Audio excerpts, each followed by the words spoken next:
ആർത്തലയ്ക്കുന്ന തിരമാലകൾക്കപ്പുറം ചക്രവാളത്തിൽ പീരങ്കികൾ ഘടിപ്പിച്ച കൂറ്റൻ വിദേശ കപ്പലുകൾ അണിനിരക്കുകയാണ്. കാറ്റിനു പോലും വരാനിരിക്കുന്ന ഒരു വലിയ രക്തച്ചൊരിച്ചിലിന്റെ ഗന്ധം അനുഭവപ്പെടുന്നുണ്ട്. മറുവശത്ത് തങ്ങളുടെ മാതൃരാജ്യത്തിനു വേണ്ടി മരിക്കാൻ തയ്യാറായി നിൽക്കുന്ന ഒരു കൂട്ടം നാട്ടുപടയാളികളും സാധാരണക്കാരും. ചരിത്രം വഴിമാറാൻ പോകുന്ന ആ നിമിഷം, ഇന്ത്യൻ മണ്ണിൽ ആദ്യമായി ഒരു സാമ്രാജ്യത്വ വിദേശ ശക്തി മുട്ടുകുത്താൻ പോകുന്നതിൻ്റെ വലിയൊരു തുടക്കം. ഹലോ സുഹൃത്തുക്കളെ, വർഷം 1741. സ്ഥലം ഇന്ത്യയുടെ തെക്കേ അറ്റത്ത്, അന്നത്തെ വേണാട് എന്ന് വിളിച്ചിരുന്ന ഇന്നത്തെ കേരളത്തിൻ്റെ തെക്കൻ ഭാഗങ്ങളും തമിഴ്നാട്ടിലെ കന്യാകുമാരി ജില്ലയും ഉൾപ്പെടുന്ന പ്രദേശങ്ങൾ. നമ്മുടെ ഈ കഥയുടെ പ്രധാന വേദി ഇന്ന് തമിഴ്നാട്ടിലെ കന്യാകുമാരി ജില്ലയിൽ സ്ഥിതി ചെയ്യുന്ന കുളച്ചൽ എന്ന മനോഹരമായ തീരപ്രദേശമാണ്. ഈ കഥയിലെ നമ്മുടെ നായകൻ ഒരുപക്ഷെ ഇന്ത്യൻ ചരിത്രത്തിലെ തന്നെ ഏറ്റവും മികച്ച യുദ്ധതന്ത്രജ്ഞരിൽ ഒരാളായ അണിഴം തിരുനാൾ മാർത്താണ്ഡവർമ്മയാണ്. ചിന്നിച്ചിതറിക്കിടന്ന കൊച്ചു നാട്ടുരാജ്യങ്ങളെ ഒന്നാകെ കൂട്ടിച്ചേർത്ത് തിരുവിതാംകൂർ എന്ന സുശക്തമായൊരു മഹാസാമ്രാജ്യം പടുത്തുയർത്തിയ യോദ്ധാവായിരുന്നു അദ്ദേഹം. ലോക ചരിത്രത്തിൽ തന്നെ ആദ്യമായി ഒരു ഏഷ്യൻ രാജ്യം യൂറോപ്പിൽ നിന്നുള്ള ഒരു വൻ ശക്തിയെ തങ്ങളുടെ സ്വന്തം മണ്ണിൽ എങ്ങനെ മുട്ടുകുത്തിച്ചു എന്നതിൻ്റെ ആവേശകരമായ കാഴ്ചയാണ് നാം കാണാൻ പോകുന്നത്. ചോരയാൽ ചുവന്ന ആ കടൽ തീരത്തെ പുകയുന്ന വെടിമരുന്നിൻ്റെ നടുവിൽ തൻ്റെ പടവാളുമായി നിൽക്കുന്ന മാർത്താണ്ഡവർമ്മയുടെ ആ ദൃശ്യം, അത് നിങ്ങളുടെ മനസ്സിൽ ഒരു വിസ്മയം തീർക്കുന്നതായിരിക്കും.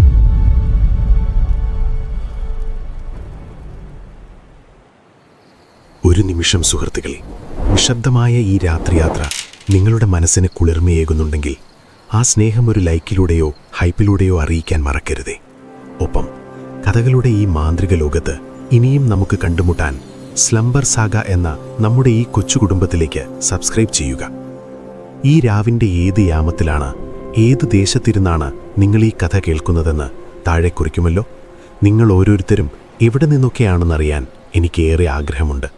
ഇനി മുറിയിലെ വെളിച്ചം കുറച്ച് ഫാനിൻ്റെ ആ നേർത്ത താരാട്ട് ശബ്ദത്തിലേക്ക് ചാഞ്ഞുറങ്ങാൻ തയ്യാറെടുക്കൂ. നമുക്കൊരുമിച്ച് കഥകളുടെ ആഴങ്ങളിലേക്ക് പതിയെ ഒഴുകി നീങ്ങാം.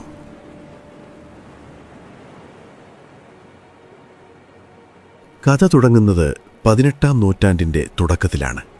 അന്നത്തെ വേണാട് ഇന്നത്തെ പോലെ ശാന്തവും സമാധാനപൂർണവുമായൊരു സ്ഥലമായിരുന്നില്ല.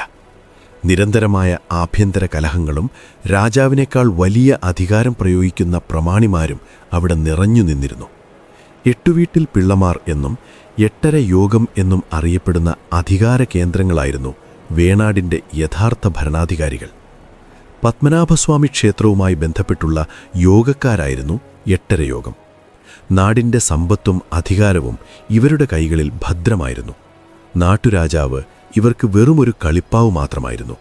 സ്വന്തം ഇഷ്ടപ്രകാരം നികുതി പിരിക്കാനും എതിർക്കുന്നവരെ ക്രൂരമായി ശിക്ഷിക്കാനും അവർക്ക് യാതൊരു മടിയുമുണ്ടായിരുന്നില്ല. ജനങ്ങളെപ്പോഴും വലിയ ഭയപ്പാടോടെയാണ് ജീവിച്ചിരുന്നത്. ഈ വലിയ അരാജകത്വത്തിന് നടുവിലേക്കാണ് 1706 അണിഴം നക്ഷത്രത്തിൽ ഒരു ആൺകുട്ടി ജനിക്കുന്നത്, സാക്ഷാൽ മാർത്താണ്ഡവർമ്മ. കുട്ടിക്കാലം മുതലേ ആ രാജകുമാരൻ അനുഭവിച്ചത് കൊട്ടാരത്തിലെ സുഖസൗകര്യങ്ങളല്ല, സ്വന്തം ജീവൻ രക്ഷിക്കാനുള്ള നിരന്തരമായ ഓട്ടപ്പാച്ചിലുകളായിരുന്നു. കാരണം എട്ടുവീട്ടിൽ പിള്ളമാർക്ക് ആ യുവരാജാവിനെ ജീവനോടെ വേണമെന്നില്ലായിരുന്നു. അദ്ദേഹത്തിൻ്റെ അമ്മാവനായ രാമവർമ്മ മഹാരാജാവിന് ഭരണത്തിൽ വലിയ സ്വാധീനമൊന്നുമുണ്ടായിരുന്നില്ല. അതുകൊണ്ടുതന്നെ കൊട്ടാരത്തിലെ ഇരുണ്ട ഇടനാഴികളിൽ തനിക്കെതിരെ ഉയരുന്ന കൊലയാളികളുടെ വാളുകളുടെ നിഴലുകൾ കണ്ടുകൊണ്ടാണ് മാർത്താണ്ഡവർമ്മ വളർന്നത്. പലപ്പോഴും വേഷം മാറി സാധാരണക്കാരെ പോലെ കാടുകളിലും മലകളിലും ഒളിച്ചു താമസിക്കാൻ അദ്ദേഹം നിർബന്ധിതനായി. മുത്തശ്ശിമാരുടെ കഥകളിൽ നാം കേട്ടിട്ടുള്ള വലിയ മരപ്പൊത്തുകളിൽ ഒളിച്ചിരിക്കുന്ന രാജകുമാരൻ്റെ കഥകൾ മാർത്താണ്ഡവർമ്മയുടെ ജീവിതത്തിൽ അതിജീവനത്തിൻ്റെ നേർക്കാഴ്ചകളായിരുന്നു.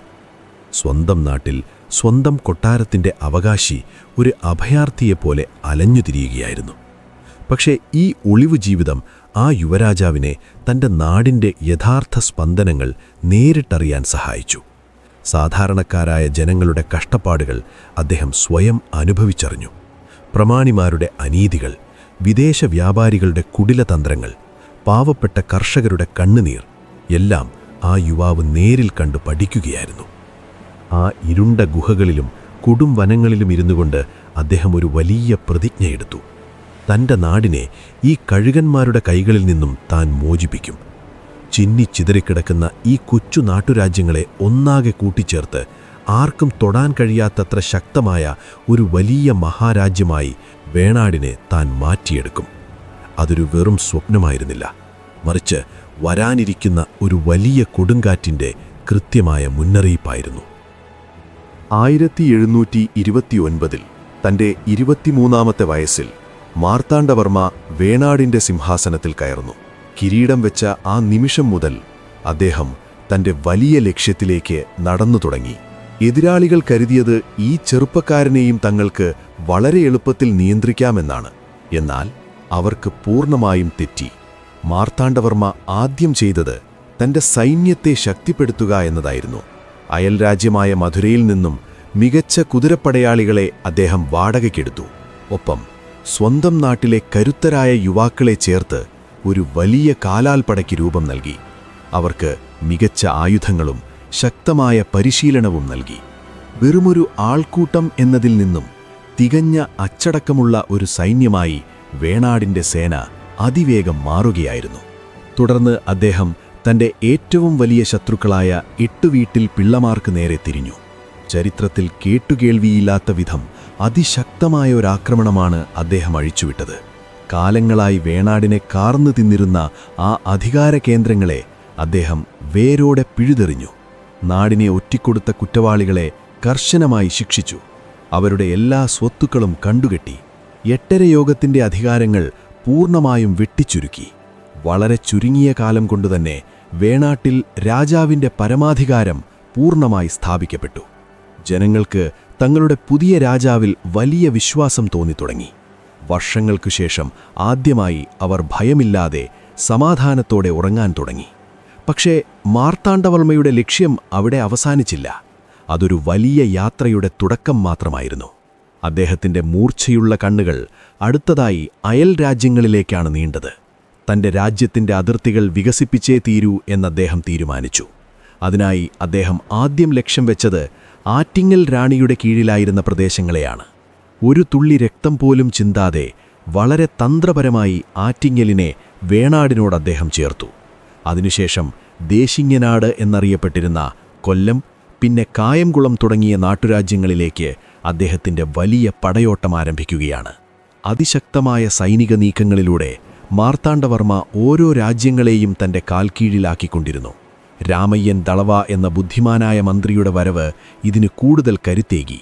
രാമയ്യൻ മാർത്താണ്ഡവർമ്മയുടെ വലം കൈയും ഏറ്റവും വലിയ വിശ്വസ്തനുമായിരുന്നു. ഇരുവരും ചേർന്നാണ് പുതിയ സാമ്രാജ്യത്തിൻ്റെ അതിർത്തികൾ വരച്ചത്. ഈ പടയോട്ടങ്ങൾ വെറുമൊരു ഭൂമി പിടിച്ചെടുക്കൽ മാത്രമായിരുന്നില്ല.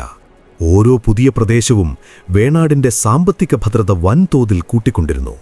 പ്രത്യേകിച്ച് സുഗന്ധവ്യഞ്ജനങ്ങളുടെ, പ്രധാനമായും കുരുമുളകിൻ്റെ വലിയ കൃഷിയിടങ്ങൾ. അക്കാലത്ത് കുരുമുളകെന്നാൽ വെറുമൊരു സുഗന്ധവ്യഞ്ജനമായിരുന്നില്ല. കറുത്ത സ്വർണം എന്നാണ് അത് ലോകമെമ്പാടും അറിയപ്പെട്ടിരുന്നത്. ലോകവിപണിയിൽ അതിന് വലിയ ഡിമാൻഡുണ്ടായിരുന്നു. മാർത്താണ്ഡവർമ്മ ഈ കുരുമുളക് വ്യാപാരത്തിൻ്റെ നിയന്ത്രണം പൂർണ്ണമായും തൻ്റെ കൈകളിലേക്ക് കൊണ്ടുവന്നു. കർഷകർക്ക് നേരിട്ട് പണം നൽകി കുരുമുളക് സംഭരിക്കാൻ തുടങ്ങി. ഇടനിലക്കാരെ അദ്ദേഹം പൂർണ്ണമായും ഒഴിവാക്കി. സ്വന്തമായി പണ്ടകശാലകൾ നിർമ്മിച്ചു. ഇതോടെ വേണാടെന്നത് ചരിത്രത്തിൽ വെറുമൊരു പേരല്ലാതായി മാറി. മാർത്താണ്ഡവർമ്മയുടെ കഴിവുറ്റ നേതൃത്വത്തിൽ അതൊരു വലിയ മഹാരാജ്യമായി, അഥവാ തിരുവിതാംകൂറായി രൂപം കൊള്ളുകയായിരുന്നു. പുതിയ റോഡുകൾ നിർമ്മിക്കപ്പെട്ടു. ജലസേചന പദ്ധതികൾ നടപ്പിലാക്കി.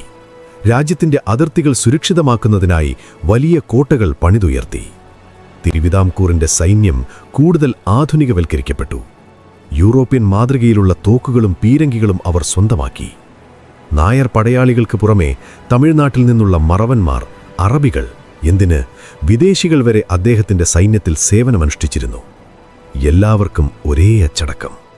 ഇതൊരു പുതിയ യുഗത്തിൻ്റെ പിറവിയായിരുന്നു. എന്നാൽ ഈ അസാമാന്യമായ വളർച്ച എല്ലാവർക്കും വലിയ സന്തോഷം നൽകുന്ന ഒന്നായിരുന്നില്ല. പ്രത്യേകിച്ച് കേരളത്തിൻ്റെ തീരങ്ങളിൽ തങ്ങളുടെ വ്യാപാര സാമ്രാജ്യം പടുത്തുയർത്തിയിരുന്ന ഡച്ചുകാർക്ക്. കുരുമുളക് വ്യാപാരത്തിൽ ഏതാണ്ട് കുത്തക സ്ഥാപിച്ചിരുന്ന ഡച്ച് ഈസ്റ്റ് ഇന്ത്യ കമ്പനിക്ക് മാർത്താണ്ഡവർമ്മയുടെ ഈ സൈനിക മുന്നേറ്റം വലിയൊരു തലവേദനയായി മാറുകയായിരുന്നു. തങ്ങളുടെ കച്ചവടവും സമ്പത്തും നഷ്ടപ്പെടുമോ എന്ന വലിയ ഭയം അവരെ വേട്ടയാടാൻ തുടങ്ങി. മാർത്താണ്ഡവർമ്മയെ എങ്ങനെയെങ്കിലും തടഞ്ഞേ തീരൂ എന്ന് ഡച്ചുകാർ ഉറപ്പിച്ചു. കാരണം അന്ന് കേരളത്തിൽ മാത്രമല്ല, ലോകത്തിന്റെ പല ഭാഗങ്ങളിലും ഡച്ചുകാർക്കായിരുന്നു പൂർണ്ണ ആധിപത്യം. ഇന്തോനേഷ്യയിലും ശ്രീലങ്കയിലും അവർ തങ്ങളുടെ വിജയകൊടി നാട്ടിക്കഴിഞ്ഞിരുന്നു. ഇനി അവരുടെ ലക്ഷ്യം കേരളത്തിന്റെ തീരങ്ങളായിരുന്നു. പക്ഷേ അവർക്കറിയില്ലായിരുന്നു, തിരുവിതാംകൂർ എന്ന മഹാരാജ്യത്തിന്റെ സിംഹാസനത്തിലിരിക്കുന്നത് മരണത്തെ പലതവണ മുഖാമുഖം കണ്ട തളരാത്ത പോരാട്ട വീര്യമുള്ള ഒരു യുവരാജാവായിരുന്നുവെന്ന്. തന്റെ രാജ്യത്തിന്റെ ഒരു തരി മണ്ണ് പോലും, ഒരു തരി കുരുമുളക് പോലും വിദേശികൾക്ക് വിട്ടുകൊടുക്കാൻ അദ്ദേഹം തയ്യാറായിരുന്നില്ല. ഡച്ചുകാരുടെ എല്ലാ ഭീഷണികളെയും അദ്ദേഹം പുച്ഛിച്ചു തള്ളി. അങ്ങനെ ചരിത്രത്തിലെ ഏറ്റവും വലിയ പോരാട്ടങ്ങളിലൊന്നിന്, ഒരു മഹാസ്ഫോടനത്തിന് തിരുവിതാംകൂറിന്റെ മണ്ണ് സാക്ഷ്യം വഹിക്കാനൊരുങ്ങുകയാണ്. കറുത്ത സ്വർണത്തിനു വേണ്ടിയുള്ള ആ പോരാട്ടം വൈകാതെ തന്നെ ഇന്ത്യൻ മണ്ണിലെ ആദ്യത്തെ യൂറോപ്യൻ പരാജയത്തിന്റെ ചരിത്രമായി മാറാൻ പോകുകയായിരുന്നു.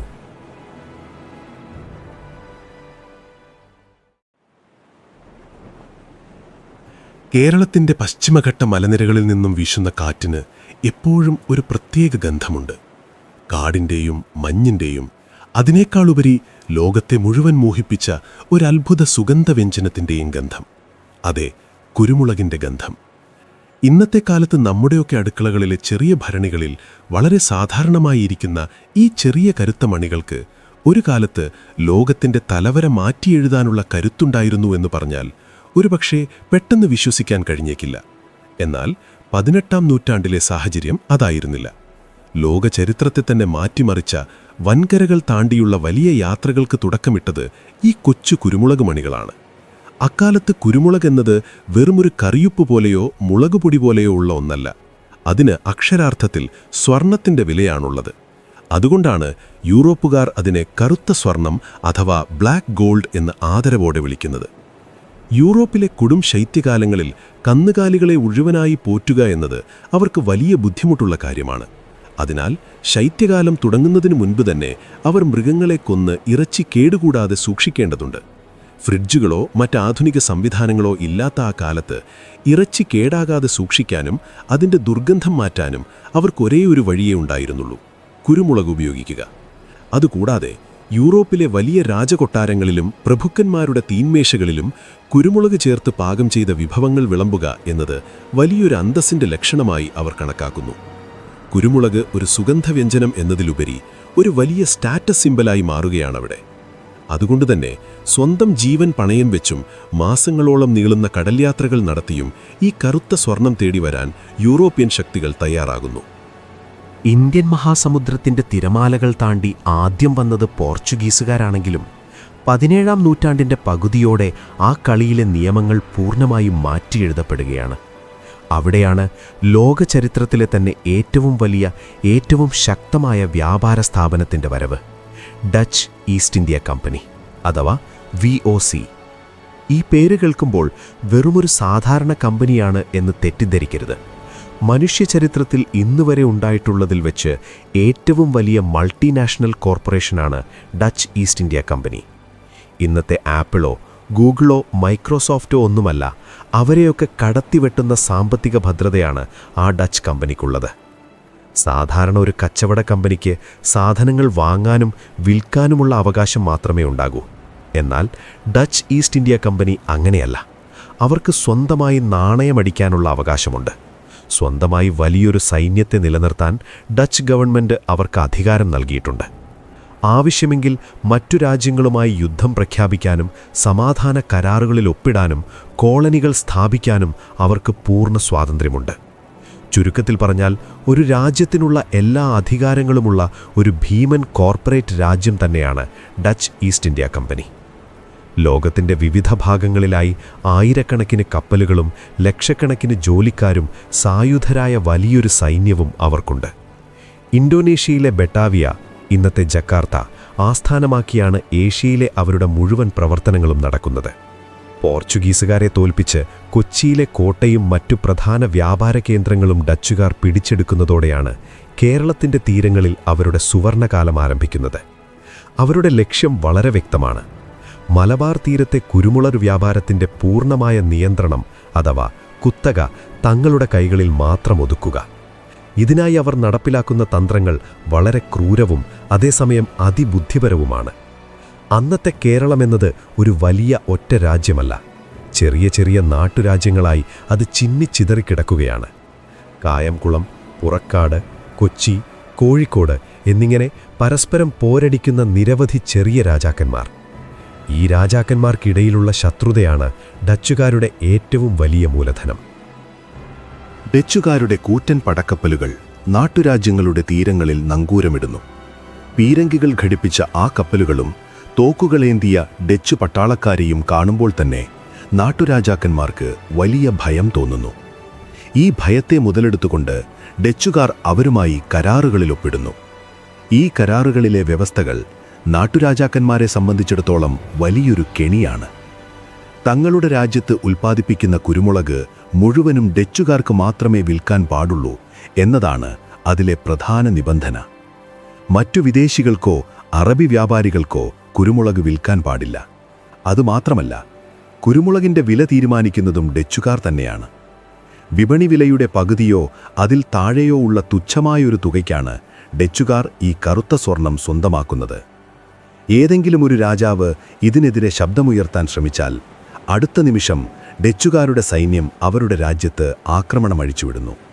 അല്ലെങ്കിൽ ആ രാജാവിൻ്റെ ശത്രുവായ മറ്റൊരു രാജ്യത്തിന് ഡച്ചുകാർ ആയുധങ്ങൾ നൽകി സഹായിക്കുന്നു.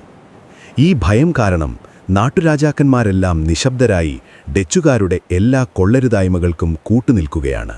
ഈ ചൂഷണത്തിൻ്റെ ഏറ്റവും വലിയ ഇരകൾ സത്യത്തിൽ രാജാക്കന്മാരായിരുന്നില്ല, മറിച്ച് മലനിരകളിൽ രാവും പകലും വിയർപ്പൊഴുക്കി അധ്വാനിക്കുന്ന പാവപ്പെട്ട കർഷകരാണ്.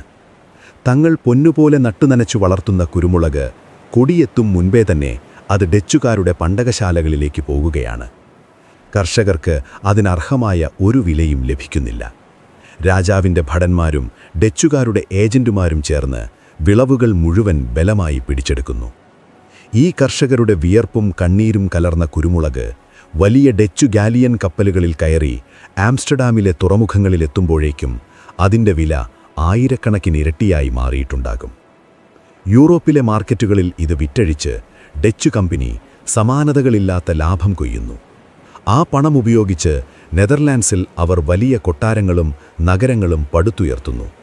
ലോകത്തിലെ ഏറ്റവും സമ്പന്നമായ രാജ്യങ്ങളിലൊന്നായി ഡച്ച് സാമ്രാജ്യം മാറുന്നത് നമ്മുടെ ഈ കൊച്ചു കേരളത്തിലെ കർഷകരുടെ വിയർപ്പിൽ നിന്നുമാണ്.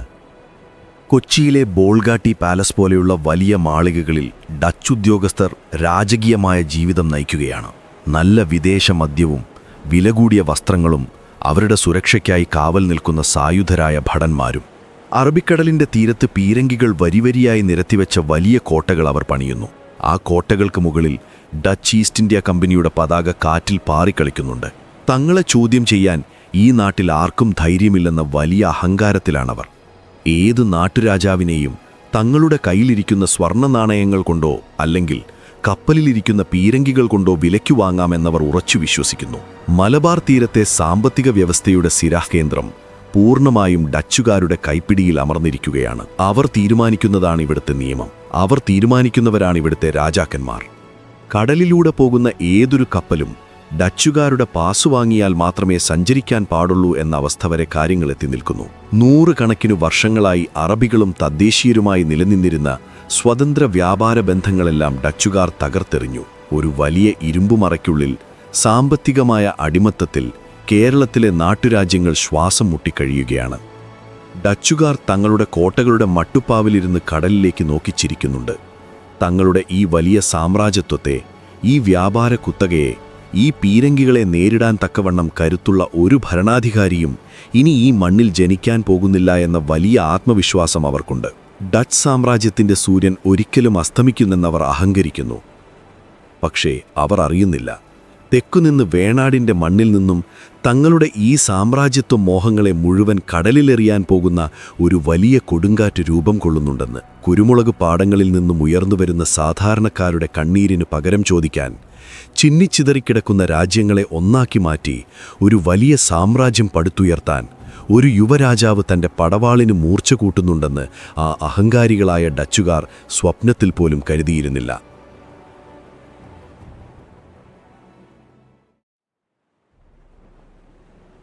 കൊച്ചിയിലെ കോട്ടകളിൽ തങ്ങളുടെ വ്യാപാര സാമ്രാജ്യത്തിന്റെ വലിപ്പമോർത്ത് അഹങ്കരിച്ചിരുന്ന ഡച്ചുകാർക്കുമേൽ ഒരു വലിയ ഇടിത്തീ പോലെയാണ് തെക്കുനിന്നും ആ വാർത്തകൾ വന്നെത്തുന്നത്.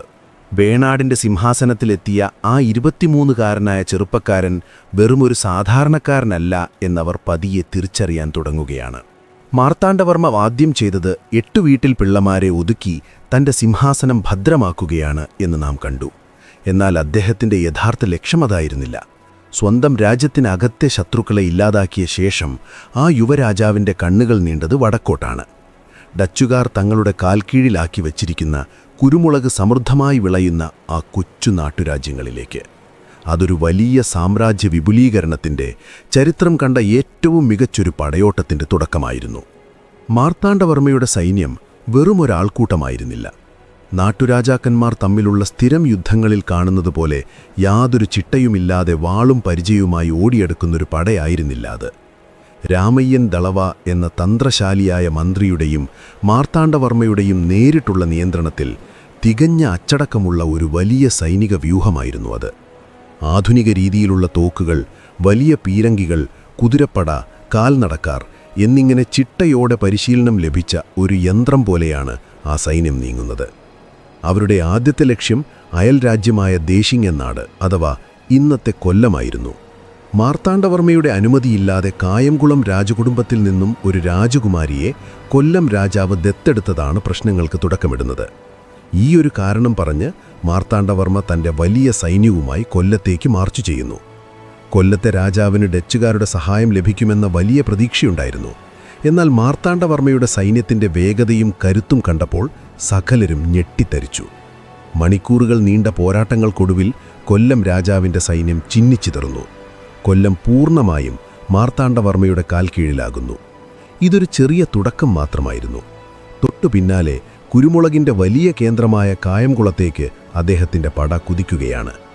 കായംകുളം രാജാവ് ഡച്ചുകാരുമായി വളരെ അടുത്ത ബന്ധമുള്ള ആളാണ്. ഡച്ചുകാരുടെ പീരങ്കികളും വെടിമരുന്നും കായംകുളത്തിന് ലഭിക്കുന്നുണ്ട്. എന്നാൽ ആധുനിക യുദ്ധതന്ത്രങ്ങൾ പയറ്റുന്ന തിരുവിതാംകൂർ സൈന്യത്തിന് മുന്നിൽ കായംകുളത്തിനും പിടിച്ചു നിൽക്കാൻ കഴിയുന്നില്ല.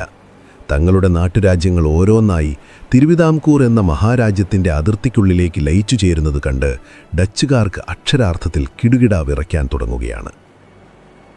ഇളയാടത്ത് സ്വരൂപമെന്നറിയപ്പെടുന്ന ഇന്നത്തെ കൊട്ടാരക്കരയും മാർത്താണ്ഡവർമ്മയുടെ ലക്ഷ്യങ്ങളിലൊന്നായിരുന്നു. അവിടെയുള്ള ഒരു രാജകുമാരിയെ സഹായിക്കാൻ ഡച്ചുകാർ നേരിട്ടിടപെടുന്നുണ്ട്. അവർ രാജകുമാരിക്ക് സംരക്ഷണം നൽകുകയും തിരുവിതാംകൂറിനെതിരെ ഒരു സഖ്യമുണ്ടാക്കാൻ ശ്രമിക്കുകയും ചെയ്യുന്നു. എന്നാൽ ഇതറിഞ്ഞ മാർത്താണ്ഡവർമ്മ കൊടുങ്കാറ്റുപോലെ കൊട്ടാരക്കരയിലേക്ക് പാഞ്ഞിരിക്കുന്നു. ഡച്ചുകാർ നൽകിയ കാവൽഭടന്മാരെയും കൊട്ടാരക്കരയുടെ സൈന്യത്തെയും നിഷ്പ്രയാസം തകർത്തെറിഞ്ഞ് അദ്ദേഹം ആ പ്രദേശം മുഴുവൻ പിടിച്ചെടുക്കുന്നു. ഈ ഓരോ വിജയങ്ങളും മാർത്താണ്ഡവർമ്മയെ കൂടുതൽ ശക്തനാക്കി മാറ്റുകയാണ്. ചിന്നിച്ചിതറിക്കടന്നിരുന്ന പ്രദേശങ്ങളെല്ലാം കൂട്ടിച്ചേർത്ത് അദ്ദേഹം തൻ്റെ സ്വപ്നത്തിലെ തിരുവിതാംകൂർ പടുത്തുയർത്തുകയാണ്. പഴയ രാജാക്കന്മാരെയും പ്രമാണിമാരെയും അധികാരത്തിൽ നിന്നും മാറ്റുകയും അവിടെയെല്ലാം തൻ്റെ വിശ്വസ്തരായ ഉദ്യോഗസ്ഥരെ ഭരണച്ചുമതല ഏൽപ്പിക്കുകയും ചെയ്യുന്നു. എന്നാൽ ഈ സൈനിക വിജയങ്ങളെക്കാൾ കൂടുതൽ ഡച്ചുകാരെ ഭയപ്പെടുത്തിയത് മാർത്താണ്ഡവർമ്മയുടെ സാമ്പത്തിക തലച്ചോറാണ്. അദ്ദേഹം വെറുമൊരു പോരാളി മാത്രമല്ല, അതിഗംഭീരനായ ഒരു ഭരണാധികാരിയും സാമ്പത്തിക വിദഗ്ധനും കൂടിയായിരുന്നു. ഡച്ചുകാർ എങ്ങനെയാണ് ഇത്രയും കാലം ഈ നാടിനെ കൊള്ളയടിച്ചിരുന്നതെന്ന് അദ്ദേഹത്തിന് കൃത്യമായി അറിയാമായിരുന്നു. അതിനാൽ താൻ കീഴടക്കുന്ന രാജ്യങ്ങളിൽ അദ്ദേഹം ആദ്യം നടപ്പിലാക്കിയത് പുതിയൊരു വ്യാപാര നയമാണ്, കുത്തകപ്പാട്ടം അഥവാ സ്റ്റേറ്റ് മൊണോപ്പൊളി. അതായത് രാജ്യത്തുൽപ്പാദിപ്പിക്കുന്ന കുരുമുളകും മറ്റു സുഗന്ധവ്യഞ്ജനങ്ങളും ഇനി മുതൽ കർഷകർ നേരിട്ട് വിദേശികൾക്ക് വിൽക്കാൻ പാടില്ല. പകരം കർഷകർ അത് സർക്കാരിന് നൽകണം. സർക്കാർ അവർക്ക് കൃത്യമായ വില നൽകും. ഇങ്ങനെ ശേഖരിക്കുന്ന കുരുമുളക് വലിയ പണ്ടകശാലകളിൽ സൂക്ഷിക്കുകയും അവിടെ നിന്നും സർക്കാർ നേരിട്ട് വിദേശികൾക്ക് വിൽക്കുകയും ചെയ്യും. ഈ ഒറ്റ നീക്കത്തിലൂടെ മാർത്താണ്ഡവർമ്മ അക്ഷരാർത്ഥത്തിൽ ഡച്ചുകാരുടെ നട്ടെല്ലൊടിക്കുകയായിരുന്നു. അതുവരെ കർഷകരെ ഭീഷണിപ്പെടുത്തിയും നാട്ടുരാജാക്കന്മാരെ വിലക്കെടുത്തും തുച്ഛമായ വിലയ്ക്ക് കുരുമുളക് വാങ്ങിയിരുന്ന ഡച്ചുകാർക്ക് മുന്നിൽ പെട്ടെന്ന് എല്ലാ വാതിലുകളും അടയുന്നു. കുരുമുളക് വാങ്ങണമെങ്കിൽ ഇനി ഡച്ചുകാർ മാർത്താണ്ഡവർമ്മയുടെ മുന്നിൽ വന്ന് നിൽക്കണം. അതും അദ്ദേഹം പറയുന്ന വില നൽകി വാങ്ങണം. ഇത് ഡച്ചുകാർക്ക് ചിന്തിക്കാൻ പോലും കഴിയാത്ത ഒരു വലിയ അപമാനമായിരുന്നു. വർഷങ്ങളായി കായംകുളവുമായും കൊല്ലവുമായും ഡച്ചുകാർ ഉണ്ടാക്കിയിരുന്ന എല്ലാ വ്യാപാര കരാറുകളും മാർത്താണ്ഡവർമ്മ ഒറ്റയടിക്ക് റദ്ദാക്കുന്നു. ഡച്ചുകാർ ഇതിനെതിരെ പരാതിയുമായി എത്തുമ്പോൾ അദ്ദേഹത്തിൻ്റെ മറുപടി വളരെ ലളിതമായിരുന്നു. ആ കരാറുകൾ നിങ്ങളും പഴയ രാജാക്കന്മാരും തമ്മിലുള്ളതാണ്. ഞാനതിൽ ഒപ്പുവെച്ചിട്ടില്ല. അതിനാൽ ആ കരാറുകൾ പാലിക്കാൻ എനിക്ക് യാതൊരു ബാധ്യതയുമില്ല. ഈ മറുപടി കേട്ട് ഡച്ചുദ്യോഗസ്ഥർ അക്ഷരാർത്ഥത്തിൽ വിയർത്തു തുടങ്ങി. ഡച്ചുകാരുടെ ഉറക്കം കെടുത്താൻ മാർത്താണ്ഡവർമ്മ മറ്റൊരു തന്ത്രം കൂടി പ്രയോഗിക്കുന്നുണ്ട്. താൻ ശേഖരിച്ച കുരുമുളക് മുഴുവൻ അദ്ദേഹം 5 തെങ്ങിലെ കോട്ടയിലുള്ള ബ്രിട്ടീഷ് ഈസ്റ്റ് ഇന്ത്യ കമ്പനിക്കും മറ്റു വിദേശ വ്യാപാരികൾക്കും വിൽക്കാൻ തുടങ്ങുന്നു. ബ്രിട്ടീഷുകാർക്ക് ഡച്ചുകാരേക്കാൾ മികച്ച വില നൽകാൻ സാധിച്ചിരുന്നു. അതിനു പകരമായി ബ്രിട്ടീഷുകാരിൽ നിന്നും ഏറ്റവും പുതിയ തോക്കുകളും പീരങ്കികളും വെടിമരുന്നും മാർത്താണ്ഡവർമ്മ സ്വന്തമാക്കുന്നു. തൻ്റെ കുരുമുളക് ഉപയോഗിച്ച് ശത്രുക്കളുടെ ശത്രുവായ ബ്രിട്ടീഷുകാരെ സുഹൃത്തുക്കളാക്കുകയും അതുവഴി തൻ്റെ സൈന്യത്തെ കൂടുതൽ ആധുനികവൽക്കരിക്കുകയും ചെയ്യുകയാണ് അദ്ദേഹം. ഡച്ചുകാർക്കിത് സഹിക്കാവുന്നതിലും അപ്പുറമായിരുന്നു. കൊച്ചിയിലെ ഡച്ച് കോട്ടകളിൽ വലിയ പരിഭ്രാന്തി പടർന്നു പിടിക്കുന്നു. തങ്ങളുടെ വലിയ വ്യാപാര കപ്പലുകൾ കുരുമുളക് കിട്ടാതെ ഒഴിഞ്ഞുകിടക്കുന്നത് കണ്ട് ഡച്ച് കച്ചവടക്കാർ തലയിൽ കൈവച്ച് നിൽക്കുകയാണ്. കൊച്ചിയിലെ ഡച്ച് ഗവർണറുടെ മുറിയിൽ നിരന്തരമായ ചർച്ചകൾ നടക്കുകയാണ്. അവരുടെ ചാരന്മാർ ദിവസവും തെക്കുനിന്നുള്ള പുതിയ വാർത്തകൾ കൊണ്ടുവരുന്നു. എല്ലാം അവർക്കെതിരായ വാർത്തകളാണ്. ഇന്നലെ കൊല്ലം വീണു, ഇന്ന് കായംകുളം വീണു, നാളെ ഒരുപക്ഷെ മാർത്താണ്ഡവർമ്മ കൊച്ചിയിലേക്ക് തന്നെ പടനയിച്ചേക്കാം. മലബാർ തീരത്ത് തങ്ങൾ കെട്ടിപ്പടുത്ത വലിയ സാമ്രാജ്യം ഒരു ചീട്ടുകൊട്ടാരം പോലെ തകർന്നു വീഴുന്നത് അവർ നിസ്സഹായരായി നോക്കി നിൽക്കുകയാണ്. ഇന്തോനേഷ്യയിലെ ബെറ്റാവിയയിലുള്ള തങ്ങളുടെ ആസ്ഥാനത്തേക്ക് കൊച്ചിയിൽ നിന്നും നിരന്തരം കത്തുകൾ പറക്കുന്നുണ്ട്. തെക്കൻ കേരളത്തിൽ ഒരു പുതിയ യുവരാജാവ് ഉയർന്നു വന്നിരിക്കുന്നു. അവൻ നമ്മുടെ വ്യാപാര ശൃംഖലയെ ഒന്നാകെ തകർക്കുകയാണ്. നമ്മളവനെ എത്രയും പെട്ടെന്ന് തടഞ്ഞില്ലെങ്കിൽ മലബാർ തീരത്തെ നമ്മുടെ ആധിപത്യം എന്നേക്കുമായി അവസാനിക്കും. ഇതായിരുന്നു ആ കത്തുകളിലെ ഉള്ളടക്കം. നെതർലാൻഡ്സിൽ നിന്നുള്ള വലിയ കപ്പലുകൾ കൊച്ചി തുറമുഖത്ത് കാത്തുകിടക്കുന്നുണ്ട്. യൂറോപ്പിലെ മാർക്കറ്റുകൾ കുരുമുളകിനായി കാത്തിരിക്കുകയാണ്. എന്നാൽ തിരുവിതാംകൂറിൻ്റെ അതിർത്തി കടന്ന് 1 മണി കുരുമുളക് പോലും ഡച്ചുകാരുടെ പണ്ടകശാലകളിലേക്ക് എത്തുന്നില്ല. മാർത്താണ്ഡവർമ്മയുടെ ഉദ്യോഗസ്ഥർ അതിർത്തികൾ കർശനമായി അടച്ചുപൂട്ടിയിരിക്കുകയാണ്. കള്ളക്കടത്ത് തടയാൻ വലിയ കാവലേർപ്പെടുത്തിയിരിക്കുന്നു.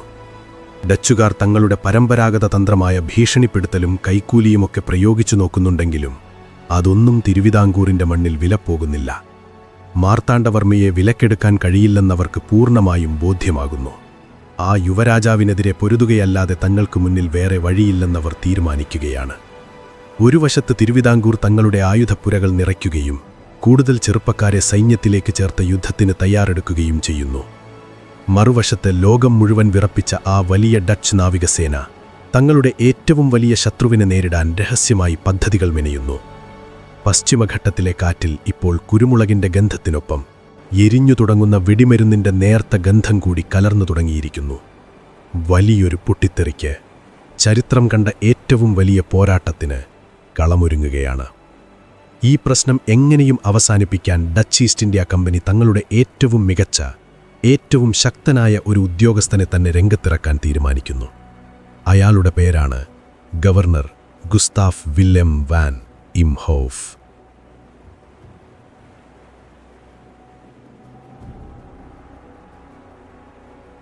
Governor Gustav William van Imhoff Dutch East India കമ്പനിയുടെ ചരിത്രത്തിലെ ഏറ്റവും പ്രധാനപ്പെട്ടതും അഹങ്കാരിയുമായ ഉദ്യോഗസ്ഥരിൽ ഒരാൾ. സിലോണിലെ, അതായത് ഇന്നത്തെ ശ്രീലങ്കയിലെ ഡച്ച് ഗവർണറാണ് അദ്ദേഹം. കമ്പനിയുടെ ഏഷ്യയിലെ ഏറ്റവും വലിയ തലവന്മാരിൽ ഒരാളായ അദ്ദേഹം യൂറോപ്യൻ സാമ്രാജ്യത്വത്തിൻ്റെ ഒരു പൂർണ്ണ രൂപമാണ്. തെക്കൻ കേരളത്തിലെ ഒരു കൊച്ചു നാട്ടുരാജാവ് തങ്ങളുടെ വലിയ കച്ചവട സാമ്രാജ്യം തകർക്കുന്നു എന്ന വാർത്ത കേട്ടപ്പോൾ തന്നെ ഇംഹോഫ് വലിയ ദേഷ്യത്തിലാണ്. ഒരു സാധാരണ രാജാവ് ലോകത്തെ ഏറ്റവും വലിയ കോർപ്പറേറ്റ് ശക്തിയെ വെല്ലുവിളിക്കുകയോ? ഇംഹോഫിനത് വിശ്വസിക്കാൻ പോലുമാകുന്നില്ല. തൻ്റെ ഒരു നോട്ടം കൊണ്ട്, അല്ലെങ്കിൽ താൻ നൽകുന്ന ഒരു ചെറിയ ഭീഷണി കൊണ്ട് ഈ പ്രശ്നം വളരെ എളുപ്പത്തിൽ തീർക്കാമെന്ന വലിയ ആത്മവിശ്വാസത്തിലാണ് അദ്ദേഹം കേരളത്തിലേക്ക് കപ്പൽ കയറുന്നത്. ഇംഹോഫ് തൻ്റെ പരിവാരങ്ങളോടൊപ്പം കൊച്ചിയിലെത്തുന്നു. അവിടെയുള്ള മറ്റു ഡച്ച് ഉദ്യോഗസ്ഥരുമായി സംസാരിക്കുമ്പോൾ അദ്ദേഹത്തിന് കാര്യങ്ങളുടെ ഗൗരവം കുറച്ചുകൂടി വ്യക്തമായി മനസ്സിലാകുന്നുണ്ട്. മാർത്താണ്ഡവർമ്മ വെറുമൊരു സാധാരണ രാജാവല്ല എന്നും അയാൾക്ക് വളരെ മികച്ച ഒരു സൈന്യമുണ്ടെന്നും ഉദ്യോഗസ്ഥർ ഇംഹോഫിന് മുന്നറിയിപ്പ് നൽകുന്നുണ്ട്. പക്ഷേ ഇംഹോഫ് അതൊന്നും മുട്ടും വകവയ്ക്കുന്നില്ല. തങ്ങളുടെ വലിയ പടക്കപ്പലുകളുടെയും പീരങ്കികളുടെയും കഥകൾ പറഞ്ഞാൽ ഏത് നാട്ടുരാജാവും ഭയന്ന് കാൽക്കീഴിൽ വീഴുമെന്നാണ് അദ്ദേഹത്തിൻ്റെ ഉറച്ച വിശ്വാസം. അങ്ങനെ ചരിത്രം കണ്ട ഏറ്റവും വലിയ വാക്പോരിനായി, ഒരു കൊച്ചുരാജ്യത്തിൻ്റെ വിധിയെഴുതാൻ പോകുന്ന ആ വലിയ കൂടിക്കാഴ്ചയ്ക്കായി ഇംഹോഫ് മാർത്താണ്ഡവർമ്മയുടെ അടുത്തേക്ക് നേരിട്ട് യാത്ര തിരിക്കുകയാണ്. തിരുവിതാംകൂറിൻ്റെ കൊട്ടാരത്തിൽ വലിയ ഒരുക്കങ്ങൾ നടക്കുകയാണ്. തികച്ചും ഔദ്യോഗികമായ ഒരു കൂടിക്കാഴ്ചയ്ക്കുള്ള വേദിയൊരുങ്ങുന്നു. ഒരു വശത്ത് വില കൂടിയ യൂറോപ്യൻ വസ്ത്രങ്ങൾ ധരിച്ച് സ്വർണമെഡലുകൾ നെഞ്ചിലണിഞ്ഞ് സായുധരായ വലിയൊരു പറ്റം കാവൽക്കാരുടെ അകമ്പടിയോടെ ഡച്ച് ഗവർണർ ഇംഹോഫ് ഗാംഭീര്യത്തോടെ നിൽക്കുന്നു. അദ്ദേഹത്തിൻ്റെ മുഖത്ത് പുച്ഛവും അധികാരഗർവവും വ്യക്തമായി കാണാം. മറുവശത്ത് തികച്ചും ശാന്തനായി, യാതൊരുവിധ ഭയവുമില്ലാതെ, വളരെ ലളിതമായ വസ്ത്രങ്ങൾ ധരിച്ച് തിരുവിതാംകൂറിൻ്റെ രാജാവ് അണിഴം തിരുനാൾ മാർത്താണ്ഡവർമ്മ തൻ്റെ സിംഹാസനത്തിലിരിക്കുന്നു. അദ്ദേഹത്തിൻ്റെ കണ്ണുകളിൽ അസാമാന്യമായൊരു തിളക്കമുണ്ട്. തനിക്ക് മുന്നിൽ നിൽക്കുന്നത് ലോകത്തെ ഏറ്റവും വലിയ സാമ്രാജ്യത്തിൻ്റെ പ്രതിനിധിയാണെന്ന യാതൊരു ഭാവവും ആ മുഖത്തില്ല. തൻ്റെ രാജ്യത്ത് വന്ന് തന്നോട് വിലപേശാൻ നിൽക്കുന്ന ഒരു സാധാരണ വിദേശി മാത്രമായാണ് മാർത്താണ്ഡവർമ്മ ഇംഹാഫിനെ കാണുന്നത്. പരിഭാഷകന്റെ സഹായത്തോടെ ഇരുവരും തമ്മിലുള്ള ചർച്ചകൾ ആരംഭിക്കുകയാണ്. മുറിയിലാകെ വലിയ നിശബ്ദതയാണ്. ഇംഹോഫ് വളരെ പരുക്കനായ ഭാഷയിലാണ് സംസാരിച്ചു തുടങ്ങുന്നത്. ഒരു ഗവർണർ എന്നതിലുപരി ഒരു യജമാനൻ തൻ്റെ അടിമയോട് കൽപ്പിക്കുന്നത് പോലെയുള്ള തികച്ചും അഹങ്കാരം നിറഞ്ഞൊരു സംസാര രീതി. ഇംഹോഫിൻ്റെ ആവശ്യങ്ങൾ വളരെ വ്യക്തമായിരുന്നു. ഒന്ന്, മാർത്താണ്ഡവർമ്മ പിടിച്ചെടുത്ത ഇളയാടത്ത് സ്വരൂപം പോലെയുള്ള നാട്ടുരാജ്യങ്ങൾ പഴയ രാജാക്കന്മാർക്ക് തന്നെ അടിയന്തരമായി തിരികെ നൽകണം. 2, ഡച്ചുകാർക്ക് ഇത്രയും കാലം നൽകിക്കൊണ്ടിരുന്ന കുരുമുളക് പഴയതുപോലെ തന്നെ ഏറ്റവും കുറഞ്ഞ വിലയ്ക്ക് തുടർന്നും നൽകണം. 3, തിരുവിതാംകൂർ നടത്തുന്ന ഈ സാമ്രാജ്യ വിപുലീകരണം ഉടനടി അവസാനിപ്പിക്കണം. ഇതൊക്കെ പറഞ്ഞുകൊണ്ട് ഇംഹോഫ് മാർത്താണ്ഡവർമ്മയുടെ മുഖത്തേക്ക് വളരെ അഹങ്കാരത്തോടെ നോക്കുന്നു. താൻ പറയുന്ന ഈ നിബന്ധനകൾ കേട്ട് രാജാവ് ഭയന്നു വിറയ്ക്കുമെന്ന് അദ്ദേഹം കണക്കുകൂട്ടുന്നു. എന്നാൽ ഇംഹോഫിനെ അക്ഷരാർത്ഥത്തിൽ ഞെട്ടിച്ചുകൊണ്ട് മാർത്താണ്ഡവർമ്മ വളരെ ശാന്തനായി ചിരിക്കുകയാണ് ചെയ്യുന്നത്. ആ ചിരിയിൽ യൂറോപ്യൻ അഹങ്കാരത്തോടുള്ള വലിയൊരു പുച്ഛം ഒളിഞ്ഞിരിപ്പുണ്ടായിരുന്നു. എന്നിട്ട് ഒട്ടും കുലുങ്ങാതെ വളരെ വ്യക്തമായ ഭാഷയിൽ മാർത്താണ്ഡവർമ്മ തൻ്റെ മറുപടി പറയുന്നു. ഞാൻ ഏത് രാജ്യം പിടിച്ചെടുക്കണം, എൻ്റെ അതിർത്തികൾ എവിടെ വരെയായിരിക്കണം എന്നത് എൻ്റെ രാജ്യത്തിൻ്റെ ആഭ്യന്തര കാര്യമാണ്. അതിലിടപെടാൻ വിദേശികളായ വെറും കച്ചവടക്കാരായ നിങ്ങൾക്ക് യാതൊരവകാശവുമില്ല. ഈ വാക്കുകൾ കേട്ട് ഇംഹോഫിൻ്റെ മുഖം ദേഷ്യം കൊണ്ട് ചുവന്നു തുടുക്കുകയാണ്. ഒരു ഇന്ത്യൻ നാട്ടുരാജാവ് തൻ്റെ മുഖത്തു നോക്കി ഇത്രയും ധിക്കാരപരമായി സംസാരിക്കുമെന്ന് അദ്ദേഹം ഒരിക്കലും സ്വപ്നത്തിൽ പോലും കരുതിയിരുന്നില്ല. മാർത്താണ്ഡവർമ്മ അവിടെയും നിർത്തുന്നില്ല. അദ്ദേഹം കുറച്ചുകൂടി ഉറച്ച ശബ്ദത്തിൽ തുടർന്നു പറയുകയാണ്. പഴയ നാട്ടുരാജാക്കന്മാർ നിങ്ങളുമായി ഉണ്ടാക്കിയ കരാറുകൾക്ക് എന്നോട് യാതൊരു ബന്ധവുമില്ല. എൻ്റെ രാജ്യത്തെ കർഷകർ സ്വന്തം വിയർപ്പൊഴുക്കി ഉണ്ടാക്കുന്ന കുരുമുളക് ആർക്ക് വിൽക്കണം, എന്തു വിലയ്ക്ക് വിൽക്കണം എന്നത് ഞാൻ തീരുമാനിക്കും. നിങ്ങൾക്കിനി കുരുമുളക് വേണമെങ്കിൽ എൻ്റെ പണ്ടകശാലയിൽ വന്ന് ഞാൻ പറയുന്ന വില തന്ന് നിങ്ങൾക്ക് വാങ്ങാം. അല്ലാതെ ഒരു തരി കുരുമുളക് പോലും എൻ്റെ മണ്ണിൽ നിന്നും നിങ്ങൾക്ക് അനധികൃതമായി കൊണ്ടുപോകാൻ കഴിയില്ല. ഇത്രയും കേട്ടതോടെ ഗവർണർ ഇംഹോഫിൻ്റെ നിയന്ത്രണം പൂർണ്ണമായും നഷ്ടപ്പെടുകയാണ്. അഹങ്കാരവും ദേഷ്യവും കൊണ്ടയാൾ വിറയ്ക്കുന്നു. ഇത്രയും നാൾ ലോകത്തിൻ്റെ പല ഭാഗങ്ങളിലും താൻ ഉപയോഗിച്ചു വിജയിച്ച ആ പഴയ തന്ത്രം, ആ അവസാനത്തെ ഭീഷണി അയാൾ പുറത്തെടുക്കുകയാണ്. ഇംഹോഫ് തൻ്റെ ഇരിപ്പിടത്തിൽ നിന്നും ദേഷ്യത്തോടെ എഴുന്നേറ്റ് മുൻപിലുള്ള മേശപ്പുറത്ത് ആഞ്ഞടിച്ചുകൊണ്ട് ഉറക്കെ വിളിച്ചു പറയുന്നു.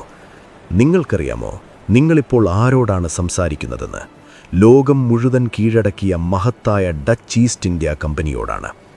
നിങ്ങളീ പറയുന്ന ധിക്കാരത്തിന് വലിയ വില കൊടുക്കേണ്ടി വരും.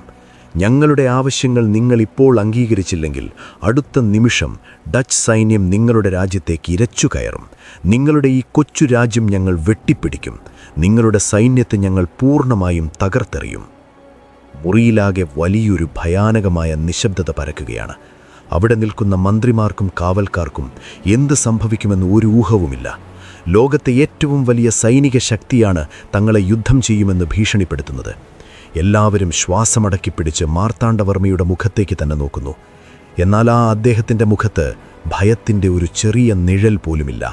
പകരം അദ്ദേഹം തൻ്റെ സിംഹാസനത്തിൽ ഒന്നുകൂടി നിവർന്നിരിക്കുകയാണ്. ചരിത്രത്തിലെ തന്നെ ഏറ്റവും ഇതിഹാസതുല്യമായ, ഇന്നും ചരിത്രകാരന്മാർ അത്ഭുതത്തോടെ രേഖപ്പെടുത്തി വച്ചിരിക്കുന്ന ആ വലിയ മറുപടി മാർത്താണ്ഡവർമ്മ നൽകുന്നത് ഈ നിമിഷത്തിലാണ്. വളരെ ശാന്തനായി, എന്നാൽ ഒരു വാളിനേക്കാൾ മൂർച്ചയുള്ള വാക്കുകളിൽ മാർത്താണ്ഡവർമ്മ പറയുന്നു, നിങ്ങൾ യുദ്ധമാണ് ആഗ്രഹിക്കുന്നതെങ്കിൽ അതങ്ങനെ തന്നെ നടക്കട്ടെ. നിങ്ങളുടെ ആധുനിക ആയുധങ്ങളുമായി നിങ്ങൾ യുദ്ധത്തിന് വന്നോളൂ. പക്ഷേ ഓർക്കുക, ഇതെൻ്റെ മണ്ണാണ്. ഈ മണ്ണിലെ കാടുകളും മലകളും എനിക്ക് സ്വന്തമാണ്. നിങ്ങൾ ആക്രമിക്കാൻ വന്നാൽ ഈ കാടുകളിലെ ഓരോ മരങ്ങൾക്കും പിന്നിൽ ഞങ്ങൾ കാത്തിരിപ്പുണ്ടാകും. ഞങ്ങൾ നിങ്ങളെ തോൽപ്പിക്കും. ഇത് കേട്ട ഇംഹോഫ് ഒന്നുകൂടി പ്രകോപിതനായി പുച്ഛത്തോടെ പറയുന്നു, നിങ്ങളെ തോൽപ്പിക്കാനോ? ഏഷ്യയിലെ ഞങ്ങളുടെ ചെറിയ സൈന്യത്തെ നിങ്ങൾ ഒരുപക്ഷെ നേരിട്ടേക്കാം. പക്ഷേ അങ്ങനെയെങ്കിൽ ഞങ്ങൾ യൂറോപ്പിൽ നിന്നും ഞങ്ങളുടെ നാട്ടിൽ നിന്നും ഇതിലും വലിയ ആധുനിക സൈന്യത്തെ ഇവിടേക്ക് കൊണ്ടുവരും. അപ്പോൾ നിങ്ങൾ എന്തു ചെയ്യും? ഇതിനു മാർത്താണ്ഡവർമ്മ നൽകിയ മറുപടി കേട്ട് ഇംഹോഫിന് അക്ഷരാർത്ഥത്തിൽ സമനില തെറ്റുകയായിരുന്നു. മാർത്താണ്ഡവർമ്മ വളരെ ഉച്ചത്തിൽ ചിരിച്ചുകൊണ്ട് പറഞ്ഞു, ഓഹോ, നിങ്ങൾ യൂറോപ്പിൽ നിന്നും കൂടുതൽ സൈന്യത്തെ കൊണ്ടുവരുമെങ്കിൽ ഞാനിവിടെ കുറച്ചു വലിയ വള്ളങ്ങൾ പണി കഴിപ്പിക്കും. എന്നിട്ട് ആ വള്ളങ്ങളിൽ എൻ്റെ സൈന്യത്തെയും കയറ്റി നിങ്ങളുടെ നാടായ ഹോളണ്ട് ആക്രമിക്കാൻ ഞാൻ വരും. അവിടെ വന്ന് ഞങ്ങൾ നിങ്ങളെ പരാജയപ്പെടുത്തും. ഒരു ഏഷ്യൻ ഭരണാധികാരി, അതും വളരെ ചെറിയൊരു നാട്ടുരാജ്യത്തിൻ്റെ രാജാവ്, യൂറോപ്പിലെ ഏറ്റവും വലിയ ശക്തിയോട് അവരുടെ സ്വന്തം നാടായ ഹോളണ്ടിൽ വന്ന് അവരെ ആക്രമിക്കുമെന്ന് മുഖത്തു നോക്കി ഭീഷണിപ്പെടുത്തുകയാണ്. ഇംഹോഫിന് തൻ്റെ സ്വന്തം ചെവികളെ വിശ്വസിക്കാൻ കഴിയുന്നില്ല. ഇത് വെറുമൊരു അപമാനമായിരുന്നില്ല, യൂറോപ്യൻ സാമ്രാജ്യത്വത്തിൻ്റെ മുഖത്തേറ്റ വലിയൊരു പ്രഹരമായിരുന്നു. ഒരു നിമിഷം എന്ത് പറയണമെന്നറിയാതെ ഇംഹോഫ് തരിച്ചു നിൽക്കുന്നു. തൻ്റെ ഭീഷണികൾക്ക് മുന്നിൽ ഈ രാജാവ് ഒരു കാരണവശാലും വഴങ്ങില്ലെന്ന് അയാൾക്ക് പൂർണ്ണമായും ഉറപ്പാകുന്നു. അപമാനവും ദേഷ്യവും കൊണ്ട് വിറച്ചുപോയ ഇംഹോഫ് മറ്റൊരു വാക്കുപോലും ഉരിയാടാതെ വേഗത്തിൽ പുറത്തേക്ക് തിരിഞ്ഞു നടക്കുകയാണ്. ആ മുറിയിൽ നിന്നും പുറത്തിറങ്ങുമ്പോൾ അയാളുടെ മനസ്സിൽ ഒരേ ഒരു ചിന്ത മാത്രമേ ഉണ്ടായിരുന്നുള്ളൂ: യുദ്ധം. ഏതു വിധേനയും ഈ മാർത്താണ്ഡവർമ്മയെയും അവൻ്റെ കൊച്ചു രാജ്യത്തെയും ഇല്ലാതാക്കണം. മാർത്താണ്ഡവർമ്മ തൻ്റെ മന്ത്രിയായ രാമയ്യൻ ദളവയെ നോക്കി പുഞ്ചിരിക്കുന്നുണ്ട്. അവർക്കും കൃത്യമായി അറിയാം, ഇതൊരു സാധാരണ കൂടിക്കാഴ്ചയുടെ അവസാനമല്ല, വരാനിരിക്കുന്ന വലിയൊരു രക്തച്ചൊരിച്ചിലിൻ്റെ തുടക്കമാണ്. ഡച്ചുകാർ വെറുതെയിരിക്കില്ല. തങ്ങളുടെ സർവ്വശക്തിയുമെടുത്ത് അവർ തിരുവിതാംകൂറിനെ ആക്രമിക്കാൻ വരും. അതിനായി വലിയ കപ്പലുകൾ അവർ സജ്ജമാക്കും. പീരങ്കികൾ നിറച്ച കപ്പലുകൾ വൈകാതെ തങ്ങളുടെ കടൽത്തീരത്തേക്ക് വരും എന്ന് മാർത്താണ്ഡവർമ്മയ്ക്ക് കൃത്യമായി അറിയാം. അതിനാൽ രാജാവും തൻ്റെ സൈന്യത്തെ അതിവേഗം സജ്ജമാക്കാൻ തുടങ്ങുകയാണ്. ഗവർണർ ഇംഹോഫ് നേരെ പോകുന്നത് സിലോണിലേക്കാണ്. അവിടെ എത്തിയ ഉടൻ തന്നെ അയാൾ ഡച്ച് ഈസ്റ്റ് ഇന്ത്യ കമ്പനിയുടെ ഏറ്റവും ഉയർന്ന സൈനിക ഉദ്യോഗസ്ഥരെ വിളിച്ചുകൂട്ടുന്നു. എന്തു വില കൊടുത്തും മാർത്താണ്ഡവർമ്മയെ പാഠം പഠിപ്പിക്കാൻ അയാൾ അവർക്ക് ഉത്തരവിടുകയാണ്. സിലോണിൽ നിന്നും ഇന്തോനേഷ്യയിലെ ബറ്റാവിയയിൽ നിന്നും വലിയ പടക്കപ്പലുകൾ തയ്യാറാകുന്നു. ആധുനിക പീരങ്കികളും ആയിരക്കണക്കിന് ഡച്ച് പട്ടാളക്കാരെയും ആയുധങ്ങളെയും വെടിമരുന്നും ആ കപ്പലുകളിൽ അവർ നിറയ്ക്കുകയാണ്.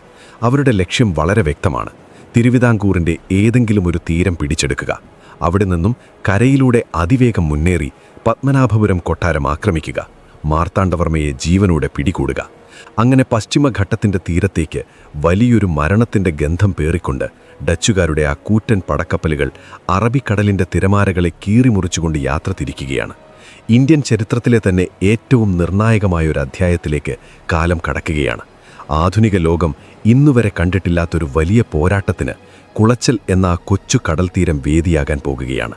വിദേശികളുടെ വലിയ പീരങ്കികൾക്ക് മുന്നിൽ സ്വന്തം ജീവൻ പണയം വെച്ചുകൊണ്ട് ഒരു വലിയ ജനത ഒന്നാകെ സ്വന്തം ചോര കൊണ്ട് എഴുതി ചേർക്കാൻ പോകുന്ന ആ വലിയ യുദ്ധത്തിൻ്റെ തുടക്കം ആ മുറിയിൽ നിന്നായിരുന്നു.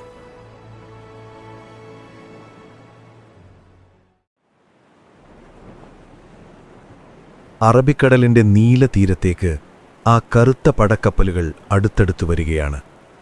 കടൽക്കാറ്റിൽ ഡച്ച് ഈസ്റ്റ് ഇന്ത്യ കമ്പനിയുടെ VOC എന്നെഴുതിയ വലിയ പതാകകൾ ആ കപ്പലുകളുടെ പായ്മരങ്ങളിൽ അഹങ്കാരത്തോടെ പാറിക്കളിക്കുന്നുണ്ട്. വർഷം 1741. സിലോണിൽ നിന്നും ഇന്തോനേഷ്യയിൽ നിന്നുമൊക്കെയായി പുറപ്പെട്ട ഡച്ചുകാരുടെ ആ കൂറ്റൻ നാവിക വ്യൂഹം ഒടുവിൽ തങ്ങളുടെ ലക്ഷ്യസ്ഥാനത്തെത്തിച്ചേർന്നിരിക്കുന്നു.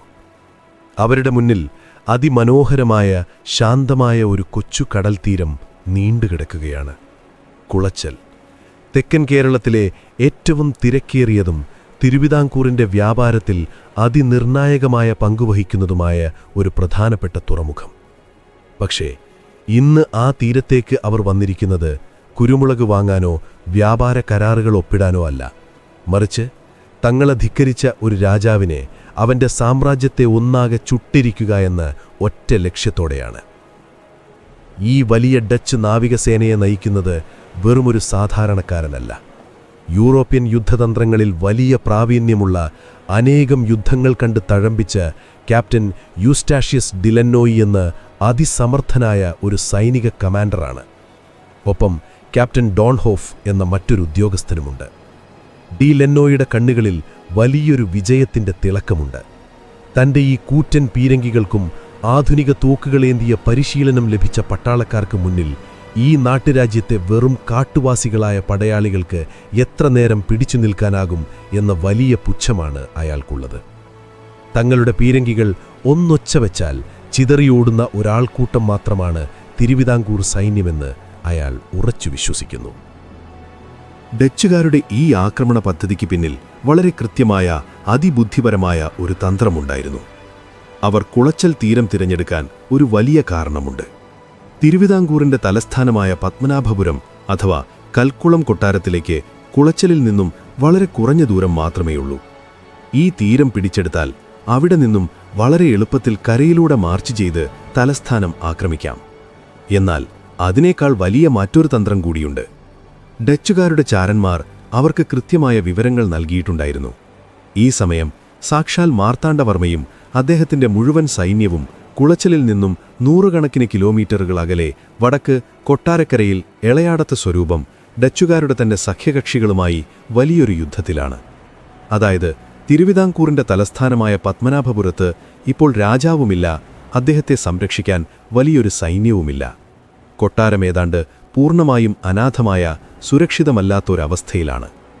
ഈയൊരു സുവർണാവസരം മുതലെടുത്ത് ഒരു മിന്നലാക്രമണത്തിലൂടെ തലസ്ഥാനം പിടിച്ചടക്കുക, ഖജനാവ് കൊള്ളയടിക്കുക, തിരുവിതാംകൂറിനെ എന്നേക്കുമായി ഇല്ലാതാക്കുക, ഇതായിരുന്നു ഡിലന്നോയുടെ മനസ്സിലെ കൃത്യമായ പദ്ധതി. പെട്ടെന്ന് കുളച്ചലിന്റെ ശാന്തതയെ കീറിമുറിച്ചുകൊണ്ട് ഇടിമുഴക്കം പോലെ ഡച്ച് കപ്പലുകളിൽ നിന്നും പീരങ്കികൾ ഗർജിക്കാൻ തുടങ്ങുകയാണ്. വലിയ ഇരുമ്പുണ്ടകൾ കുളച്ചൽ തീരത്തെ പാവപ്പെട്ട മത്സ്യത്തൊഴിലാളികളുടെ കുടിലുകൾക്ക് മുകളിലേക്ക് തീമഴയായി പെയ്തിറങ്ങുന്നു. ആകാശത്തേക്ക് വലിയ പുകച്ചുരുളുകൾ ഉയരുന്നു. എന്താണ് സംഭവിക്കുന്നതെന്ന് മനസ്സിലാക്കാൻ പോലും കഴിയാതെ സാധാരണക്കാരായ ജനങ്ങൾ ജീവനും കൊണ്ട് പരക്കം പായുകയാണ്. തീരത്തുണ്ടായിരുന്ന തിരുവിതാംകൂറിന്റെ ചെറിയ കാവൽ സേനയ്ക്ക് ഈ വലിയ നാവികാക്രമണത്തെ ചെറുത്തു നിൽക്കാൻ യാതൊരു നിർവാഹവുമില്ലായിരുന്നു. ഡച്ചുകാരുടെ പീരങ്കികൾക്ക് മുന്നിൽ നിൽക്കാൻ കഴിയാതെ അവർ പിന്മാറാൻ നിർബന്ധിതരാകുന്നു. കടൽ തീരം മുഴുവൻ ചോരയും പുകയും കൊണ്ട് നിറയുകയാണ്. ആർത്തലച്ചു വരുന്ന തിരമാലകൾക്കൊപ്പം ഡച്ച് കപ്പലുകളിൽ നിന്നും നൂറുകണക്കിന് ചെറിയ വള്ളങ്ങളിലായി സായുധരായ വിദേശ പട്ടാളക്കാർ കുളച്ചലിന്റെ വെളുത്ത മണൽപ്പരപ്പിലേക്ക് കാലുകുത്തുന്നു. കനത്ത ബൂട്ടുകളിട്ട് കുളച്ചലിന്റെ മണ്ണിലേക്ക് അഹങ്കാരത്തോടെ ഇറങ്ങി നിൽക്കുന്ന ക്യാപ്റ്റൻ ഡി ലെനോയ് തന്റെ സൈന്യത്തിന് അടുത്ത ഉത്തരവുകൾ നൽകുകയാണ്. വളരെ വേഗത്തിൽ തന്നെ ഡച്ച് സൈന്യം കുളച്ചൽ തീരത്തിന്റെ പൂർണ്ണ നിയന്ത്രണം ഏറ്റെടുക്കുന്നു. അവർ തീരത്ത് VOC പതാകകൾ നാട്ടുന്നു. തങ്ങളുടെ കപ്പലുകളിൽ നിന്നും വലിയ പീരങ്കികൾ വടം കെട്ടി വലിച്ച് അവർ കരയിലെത്തിക്കുന്നു. കുളച്ചൽ തീരത്ത് തന്നെ സുരക്ഷിതമായൊരു വലിയ ക്യാമ്പ് അഥവാ ഒരു താൽക്കാലിക കോട്ട അവർ വളരെ വേഗത്തിൽ പണിതുയർത്തുകയാണ്. മുളകളും മരത്തടികളും മണൽച്ചാക്കുകളും ഉപയോഗിച്ച് അവർ തങ്ങളുടെ പ്രതിരോധം ശക്തമാക്കുന്നു. കപ്പലുകളിൽ നിന്നും ടൺ കണക്കിന് വെടിമരുന്നും തോക്കുകളും മറ്റായുധങ്ങളും അവർ ഈ പുതിയ കോട്ടയിലേക്ക് മാറ്റുന്നു. അവിടെ നിന്നും ചുറ്റുപാടുമുള്ള ഗ്രാമങ്ങളിലേക്ക് ഡച്ച് സൈന്യം ഒരു പകർച്ചവ്യാധി പോലെ പടർന്നിറങ്ങുകയാണ്. കുളച്ചലിന് ചുറ്റുമുള്ള തേങ്ങാപട്ടണം, മിഡാലം, കടിയപ്പട്ടണം തുടങ്ങിയ പ്രദേശങ്ങളിലേക്കെല്ലാം ഡച്ച് സൈന്യം ഇരച്ചു കയറുന്നു. അവർ കണ്ണിൽ കണ്ടതെല്ലാം നശിപ്പിക്കുകയാണ്. പാവപ്പെട്ട കർഷകരുടെ വീടുകൾക്ക് തീയിടുന്നു. ക്ഷേത്രങ്ങളും പള്ളികളും കൊള്ളയടിക്കുന്നു. സ്ത്രീകളെയും കുട്ടികളെയും ക്രൂരമായി ഉപദ്രവിക്കുന്നു. തങ്ങളെ എതിർക്കാൻ ആരുമില്ലെന്ന വലിയ അഹങ്കാരത്തിൽ ഒരു കാട്ടുതീ പോലെ ഡച്ച് സൈന്യം മുന്നേറുകയാണ്. അവർ അടുത്തതായി ലക്ഷ്യം വെക്കുന്നത് ഇരണിയൽ എന്ന പ്രദേശമാണ്. ഇരണിയൽ പിടിച്ചെടുത്താൽ പിന്നെ തിരുവിതാംകൂറിന്റെ തലസ്ഥാനമായ പത്മനാഭപുരത്തേക്ക് യാതൊരു തടസ്സങ്ങളുമില്ല. ഇരണിയലിലും അവർ വലിയ കൊള്ളരുതായ്മകൾ നടത്തുന്നു. അവിടെയുണ്ടായിരുന്ന തിരുവിതാംകൂറിന്റെ പണ്ടകശാലകൾ അവർ കുത്തിത്തുറക്കുന്നു. അവിടെ സൂക്ഷിച്ചിരുന്ന വിലപിടിപ്പുള്ള കുരുമുളകും മറ്റു സുഗന്ധവ്യഞ്ജനങ്ങളും വലിയ വണ്ടികളിലാക്കി അവർ കുളച്ചൽ തീരത്തെ തങ്ങളുടെ കപ്പലുകളിലേക്ക് കടത്തുകയാണ്. വിവരങ്ങൾ അതിവേഗം പത്മനാഭപുരം കൊട്ടാരത്തിലേക്ക് എത്തുന്നുണ്ട്. കിതച്ചുകൊണ്ട് ഓടിയെത്തുന്ന ദൂതന്മാർ കൊട്ടാരത്തിലുള്ളവരെ വിവരമറിയിക്കുന്നു. കുളച്ചൽ തീരം മുഴുവൻ ഡച്ചുകാർ പിടിച്ചെടുത്തിരിക്കുന്നു. വലിയ ആയുധങ്ങളുമായി അവർ തലസ്ഥാനത്തേക്ക് അടുത്തുകൊണ്ടിരിക്കുകയാണ്. ഈ വാർത്ത കേട്ട് കൊട്ടാരത്തിലാകെ വലിയ പരിഭ്രാന്തി പടരുകയാണ്. രാജാവില്ലാത്ത കൊട്ടാരത്തിൽ വയോധികരും സ്ത്രീകളും കുട്ടികളും മാത്രമാണുള്ളത്. കൊട്ടാരത്തിന് കാവൽ നിൽക്കുന്ന ചുരുക്കം ചില ഭടന്മാർക്ക് ഈ വലിയ ആധുനിക ഡച്ച് സൈന്യത്തെ തടയാൻ കഴിയില്ലെന്ന് എല്ലാവർക്കും ഉറപ്പാണ്. ഡച്ചുകാർ കൊട്ടാരത്തിൽ കടന്നാൽ ഖജനാവ് മാത്രമല്ല, കൊട്ടാരത്തിലുള്ള എല്ലാവരുടെയും ജീവൻ അപകടത്തിലാകും. എന്താണ് ചെയ്യേണ്ടതെന്ന് ആർക്കും ഒരു രൂപവുമില്ല. തങ്ങളുടെ പ്രിയപ്പെട്ട നാട് എന്നേക്കുമായി വിദേശികളുടെ കൈകളിലേക്ക് വീഴാൻ പോകുകയാണോ എന്ന ഭയം എല്ലാവരുടെ മുഖത്ത് വ്യക്തമായി കാണാം. ഈ സമയം വടക്ക് കൊട്ടാരക്കരയിൽ ശത്രുക്കളോട് പോരാടിക്കൊണ്ടിരിക്കുന്ന മാർത്താണ്ഡവർമ്മയുടെ ചെവികളിലേക്കും ഈ വലിയ ദുരന്തവാർത്തയെത്തുന്നു. തന്റെ രാജ്യം, തന്റെ സ്വന്തം തലസ്ഥാനം വിദേശികൾ കൊള്ളയടിക്കാൻ തുടങ്ങിയിരിക്കുന്നു എന്ന വാർത്ത കേട്ടപ്പോൾ ആ രാജാവിൻ്റെ സിരകളിൽ ചോര തിളച്ചുയരുകയാണ്. ഡച്ചുകാരുടെ ഈ ചതി അദ്ദേഹം ഒട്ടും പ്രതീക്ഷിച്ചിരുന്നില്ല. തന്റെ അസാന്നിധ്യം മുതലെടുത്ത് പുറകിൽ നിന്നും കുത്തുന്ന ഈ ക്രൂരമായ തന്ത്രം അദ്ദേഹത്തെ വല്ലാതെ രോഷാകുലനാക്കുന്നു. അവിടെ കൊട്ടാരക്കരയിലെ യുദ്ധം അതിൻ്റെ ഏറ്റവും നിർണായകമായ ഘട്ടത്തിൽ നിൽക്കുകയാണ്. ഈ സാഹചര്യത്തിൽ താൻ തിരികെ പോയാൽ വടക്കുള്ള ശത്രുക്കൾ വീണ്ടും കരുത്താർജിക്കും. എന്നാൽ തിരികെ പോയില്ലെങ്കിൽ തൻ്റെ തലസ്ഥാനവും തൻ്റെ കുടുംബവും ഡച്ചുകാരുടെ കൈകളിലാകും. ചരിത്രത്തിലെ ഏറ്റവും വലിയ പ്രതിസന്ധികളിലൊന്നിലൂടെയാണ് അദ്ദേഹം കടന്നുപോകുന്നത്. അതേസമയം കുളച്ചലിൽ ക്യാപ്റ്റൻ ഡി ലെനോയ് വലിയ ആഘോഷത്തിലാണ്. എല്ലാം താൻ കണക്ക് കൂട്ടിയതുപോലെ തന്നെ നടക്കുന്നുണ്ടെന്ന വലിയ അഹങ്കാരത്തിലാണ് അയാൾ. തീരപ്രദേശങ്ങൾ മുഴുവൻ തങ്ങളുടെ കാൽ കീഴിലാക്കിയിരിക്കുന്നു. ചുറ്റുപാടുമുള്ള ഗ്രാമങ്ങളെല്ലാം ഭയന്നു വിറച്ച് കീഴടങ്ങിയിരിക്കുന്നു. ഇനി പത്മനാഭപുരത്തേക്ക് ഒരു വലിയ മാർച്ച് മാത്രമാണ് ബാക്കിയുള്ളത്. അവിടെ ചെന്ന് ആ കൊട്ടാരത്തിൽ വിയോസിയുടെ പതാക നാട്ടുന്ന ആ നിമിഷത്തെക്കുറിച്ച് ഡി ലെനോയ് സ്വപ്നം കാണുകയാണ്. അതിനായി തൻ്റെ സൈന്യത്തെ പൂർണ്ണ സജ്ജമാക്കി അയാൾ നിർത്തുന്നു. തങ്ങളുടെ തോക്കുകളിൽ വെടിമരുന്ന് നിറച്ചും പീരങ്കികൾക്ക് ചക്രങ്ങൾ ഘടിപ്പിച്ചും ഡച്ച് സൈന്യം കരയിലൂടെയുള്ള ആ വലിയ മുന്നേറ്റത്തിന് തയ്യാറെടുക്കുകയാണ്. അവർക്ക് മുന്നിൽ പ്രതിരോധത്തിൻ്റെ ഒരു ചെറിയ മതിൽ പോലുമില്ലെന്ന് അവർ ഉറച്ചു വിശ്വസിക്കുന്നു. എന്നാൽ അഹങ്കാരം കൊണ്ട് അന്ധനായ ക്യാപ്റ്റൻ ഡി ലെനോയ് ഒരു വലിയ യാഥാർത്ഥ്യം മനസ്സിലാക്കാൻ വൈകിയിരുന്നു. താൻ കാലുകുത്തിയിരിക്കുന്നത് വെറുമൊരു മണൽപ്പരപ്പിലല്ല, മറിച്ച് സ്വന്തം നാടിനുവേണ്ടി ജീവൻ കൊടുക്കാൻ മടിയില്ലാത്ത ഒരു പറ്റം മനുഷ്യരുടെ ഹൃദയങ്ങളിലേക്കാണ്. കൊട്ടാരക്കരയിൽ നിന്നും തൻ്റെ കുതിരയെ പായിച്ച് ഉറക്കവും വിശ്രമവുമില്ലാതെ ഒരു വലിയ കൊടുങ്കാറ്റുപോലെ തെക്കോട്ട് പാഞ്ഞുവരുന്ന ആ യുവരാജാവിനെക്കുറിച്ച് ഡി ലെനോയ് അറിഞ്ഞിരുന്നില്ല. തൻ്റെ തലസ്ഥാനത്തെയും തൻ്റെ ജനങ്ങളെയും തൊട്ട ആ വിദേശിക്ക് സ്വന്തം ജീവൻ കൊണ്ട് തന്നെ വലിയൊരു വില കൊടുക്കേണ്ടി വരുമെന്ന് മാർത്താണ്ഡവർമ്മ തീരുമാനിച്ചുറപ്പിച്ചിരുന്നു. പത്മനാഭപുരത്തേക്ക് മാർച്ച് ചെയ്യാൻ തയ്യാറെടുക്കുന്ന ഡച്ച് സൈന്യത്തെ കാത്ത് വഴിയിലുടനീളം വലിയൊരു മരണക്കെണി ഒരുങ്ങുന്നുണ്ടായിരുന്നു. കുളച്ചലിൻ്റെ ഉപ്പുകാട്ടിൽ ഇപ്പോൾ രക്തത്തിൻ്റെ വലിയൊരു ഗന്ധം നിറഞ്ഞു തുടങ്ങിയിരിക്കുന്നു.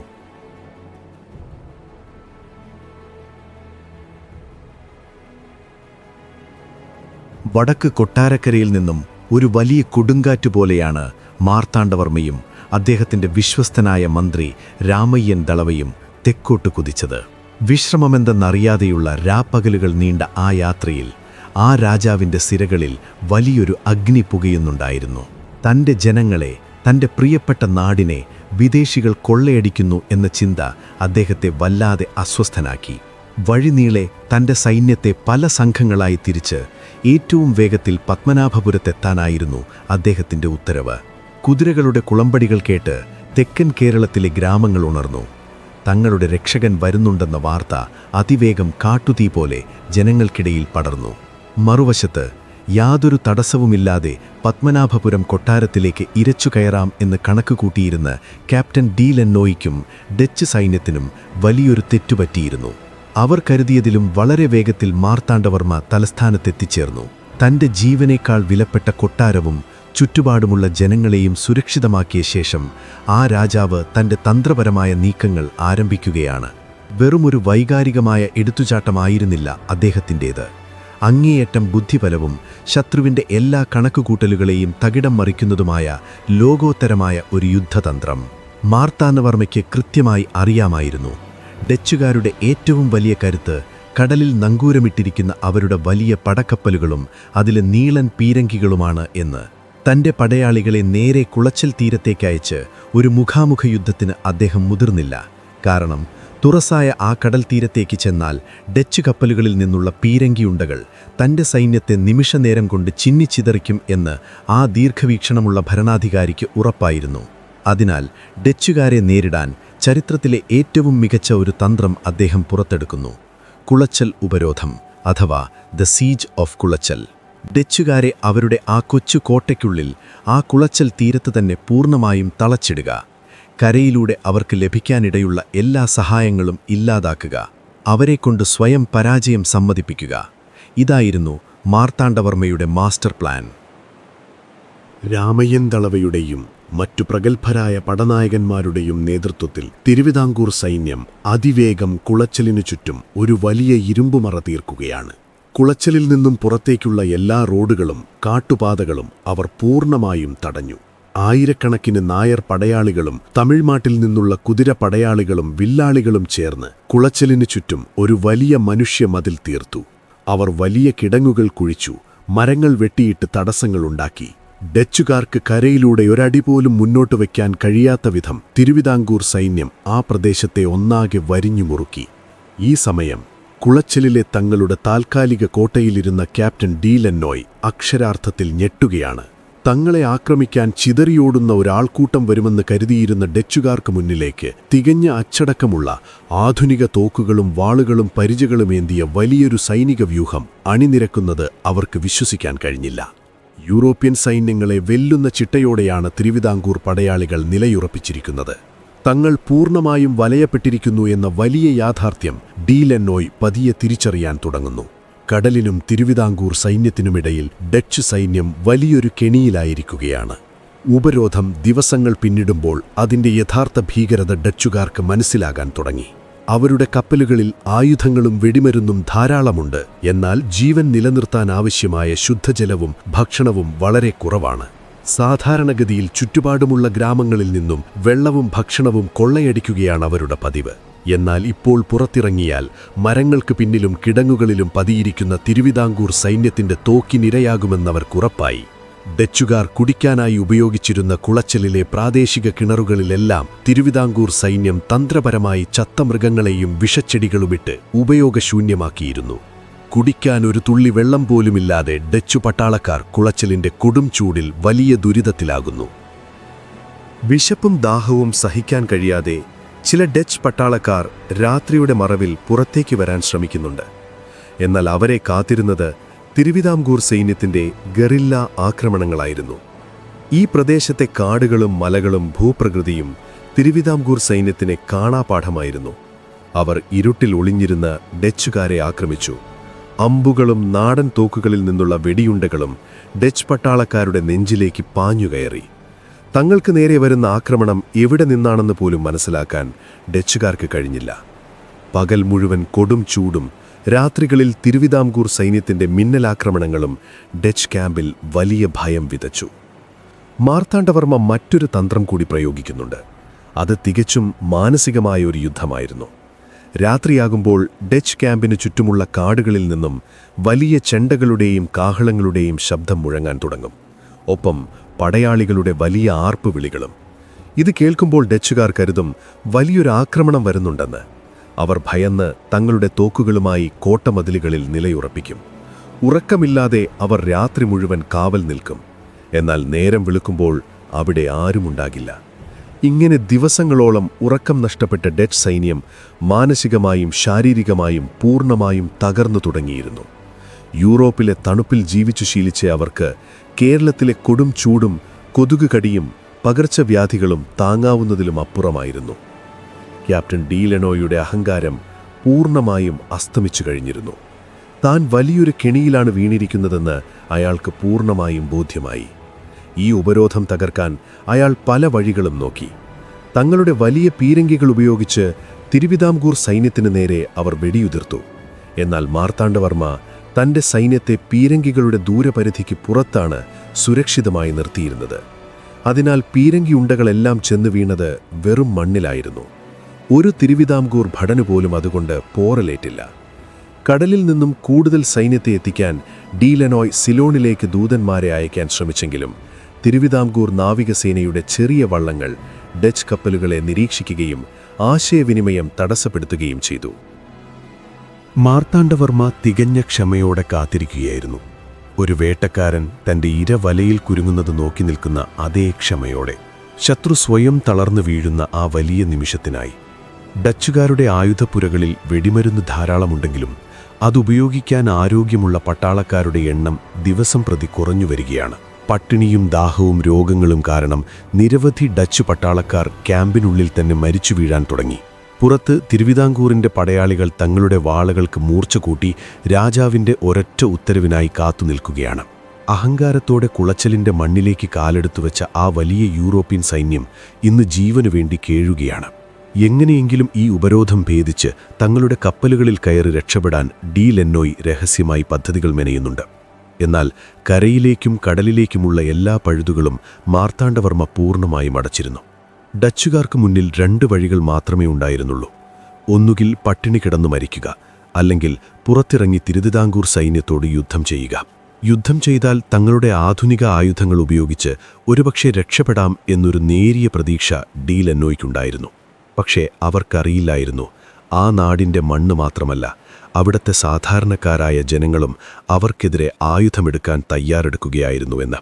വെറുമൊരു സൈന്യം മാത്രമല്ല, തങ്ങളുടെ വള്ളങ്ങളും പങ്കായങ്ങളുമായി കടലിന്റെ മക്കളായ കുളച്ചലിലെ മത്സ്യത്തൊഴിലാളികൾ കൂടി ആ വലിയ ഉപരോധത്തിന്റെ ഭാഗമാകാൻ വരുന്നുണ്ടായിരുന്നു. ചരിത്രം ഇന്നുവരെ കണ്ടിട്ടില്ലാത്ത ഒരു ജനതയൊന്നാകെ വിദേശികൾക്കെതിരെ പോരാടുന്ന ആ വലിയ കാഴ്ചയ്ക്ക്, ആ ചോരച്ചൊരിച്ചിലിന് കുളച്ചൽ തീരം സാക്ഷ്യം വഹിക്കാൻ പോകുകയാണ്. ഡച്ചുകാരുടെ അവസാനത്തെ പ്രതീക്ഷയും തകർത്തുകൊണ്ട് പ്രകൃതി കൂടി തിരുവിതാംകൂറിന് അനുകൂലമായി മാറുന്ന ആ വലിയ വിധിദിനം അടുത്തുകൊണ്ടിരുന്നു.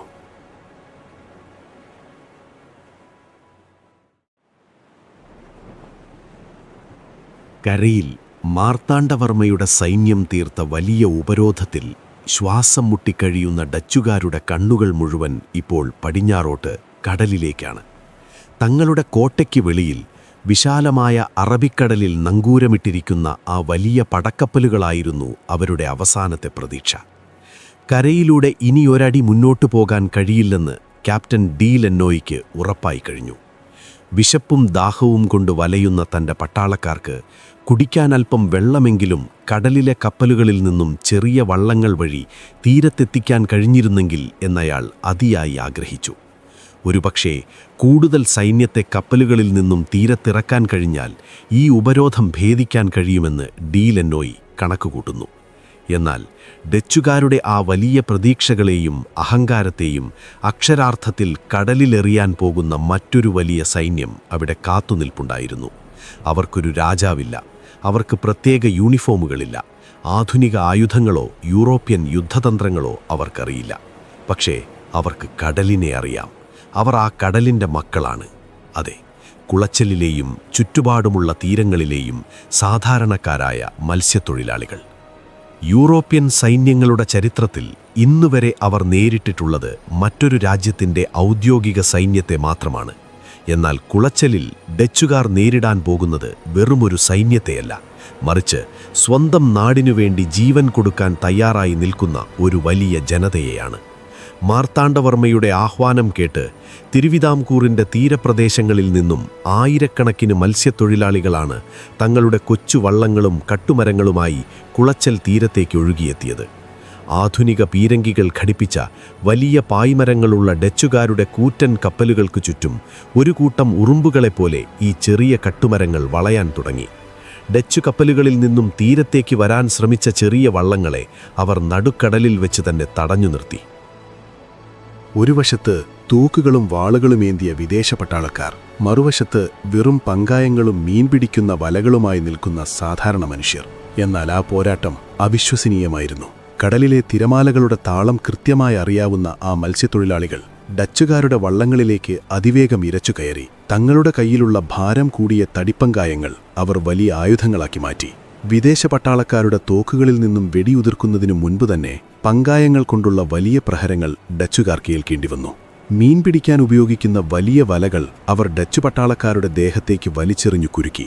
വലകളിൽ കുരുങ്ങി അനങ്ങാൻ കഴിയാതെ വെള്ളത്തിലേക്ക് വീണ നിരവധി വിദേശ പട്ടാളക്കാർക്ക് തങ്ങളുടെ ജീവൻ നഷ്ടപ്പെട്ടു.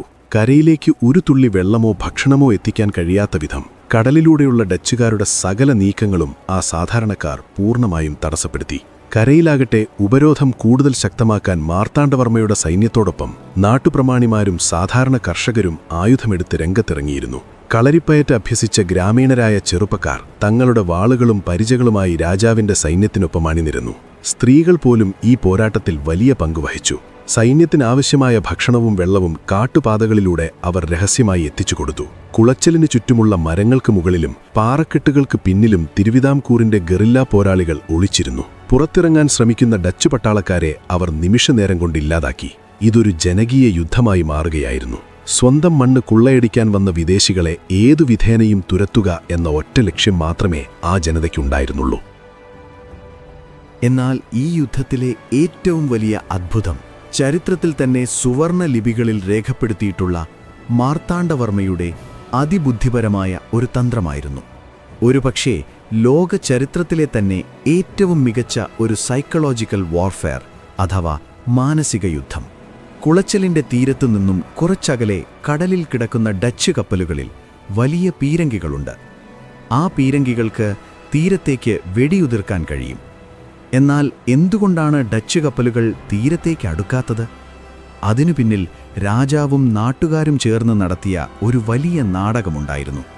മാർത്താണ്ഡവർമ്മയുടെ നിർദ്ദേശപ്രകാരം നാട്ടുകാർ കുളച്ചലിലും ചുറ്റുപാടുമുള്ള പ്രദേശങ്ങളിലുമുള്ള നിരവധി കരിമ്പനകൾ വെട്ടിയിട്ടു. ഈ കരിമ്പനകളുടെ വലിയ തടികൾ അവർ കാളവണ്ടികളിൽ കയറ്റി കൃത്യമായ അകലത്തിൽ കടൽ തീരത്തേക്ക് മുഖം തിരിച്ചു നിർത്തി. അതിനുശേഷം ഈ തടികളിൽ മുഴുവൻ അവർ കറുത്ത ചായം പൂശി. ദൂരത്തുനിന്നും നോക്കുമ്പോൾ വലിയ ഇരുമ്പ് പീരങ്കികൾ പോലെ തോന്നിപ്പിക്കുന്ന രീതിയിൽ അവയെ അവർ സജ്ജീകരിച്ചു. എന്നിട്ട് ഈ കരിമ്പനത്തടികൾക്ക് പിന്നിലായി രാപ്പകൽ ഭേദമല്ലാതെ വലിയ തീപ്പന്തങ്ങൾ കത്തിച്ചുവയ്ക്കുകയും ഇടയ്ക്കിടെ വലിയ ശബ്ദത്തിൽ വെടിമരുന്ന് പൊട്ടിക്കുകയും ചെയ്തു. കടലിൽ നങ്കൂരമിട്ടിരുന്ന ഡച്ച് കപ്പലുകളിലെ നാവികർ തങ്ങളുടെ ദൂരദർശിനിയിലൂടെ തീരത്തേക്ക് നോക്കുമ്പോൾ കണ്ട കാഴ്ച അവരെ അക്ഷരാർത്ഥത്തിൽ ഞെട്ടിച്ചു കളഞ്ഞു.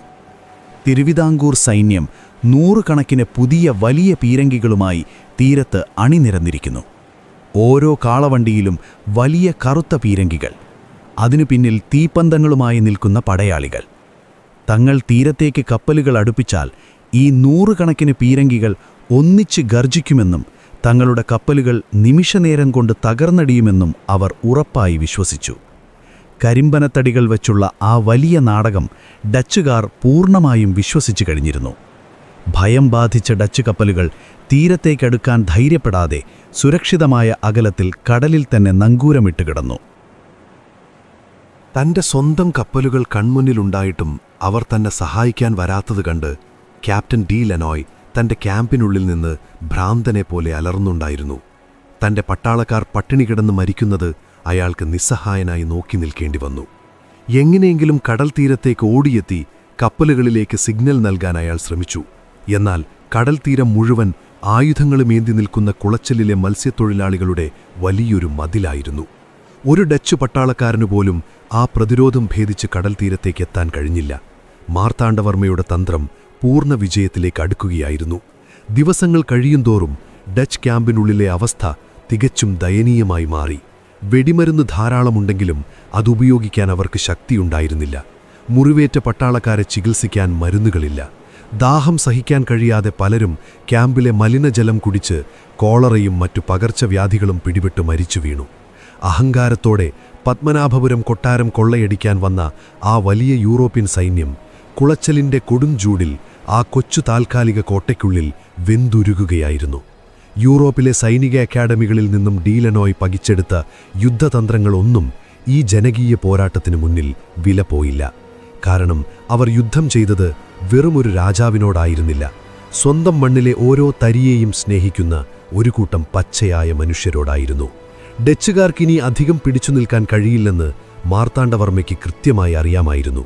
ശത്രു പൂർണ്ണമായും തളർന്നിരിക്കുന്നു. അവരുടെ മനോവീര്യം തകർന്നിരിക്കുന്നു. ഇനി ഒറ്റയടിക്ക് അവരെ ഇല്ലാതാക്കാനുള്ള ആ വലിയ നിമിഷത്തിനായി അദ്ദേഹം കാത്തിരിക്കുകയാണ്. കാറ്റിൽ മാറ്റങ്ങൾ തുടങ്ങിയിരുന്നു. കുളച്ചലിന്റെ ആകാശത്തു പതിയെ കറുത്ത കാർമേഘങ്ങൾ ഉരുണ്ടുകൂടാൻ തുടങ്ങുകയാണ്. പ്രകൃതി പോലും ആ വലിയ യുദ്ധത്തിന്റെ അന്ത്യത്തിനായി ഒരുങ്ങുകയായിരുന്നു. ഡച്ചുകാരുടെ ബാക്കിയുള്ള ജീവൻ കൂടി ഇല്ലാതാക്കാൻ പോകുന്ന പശ്ചിമഘട്ടത്തിൽ നിന്നുള്ള ആ വലിയ പേമാരിയിലേക്ക് കുളച്ചൽ തീരം സാവധാനം മിഴി തുറക്കുകയാണ്. ക്യാപ്റ്റൻ ഡി ലെനോയിയുടെ അവസാനത്തെ പ്രതീക്ഷകളും ആ മഴവെള്ളത്തിൽ ഒലിച്ചുപോകാൻ ഇനി അധികം സമയമില്ല. ചരിത്രം തിരുത്തിക്കുറിക്കുന്ന ആ വിധിനിർണായകമായ ദിവസത്തിലേക്ക്, ചോരച്ചൊരിച്ചിലിന്റെ ആ വലിയ രാവിലേക്ക് ഡച്ച് സൈന്യം നടന്നെടുക്കുകയാണ്.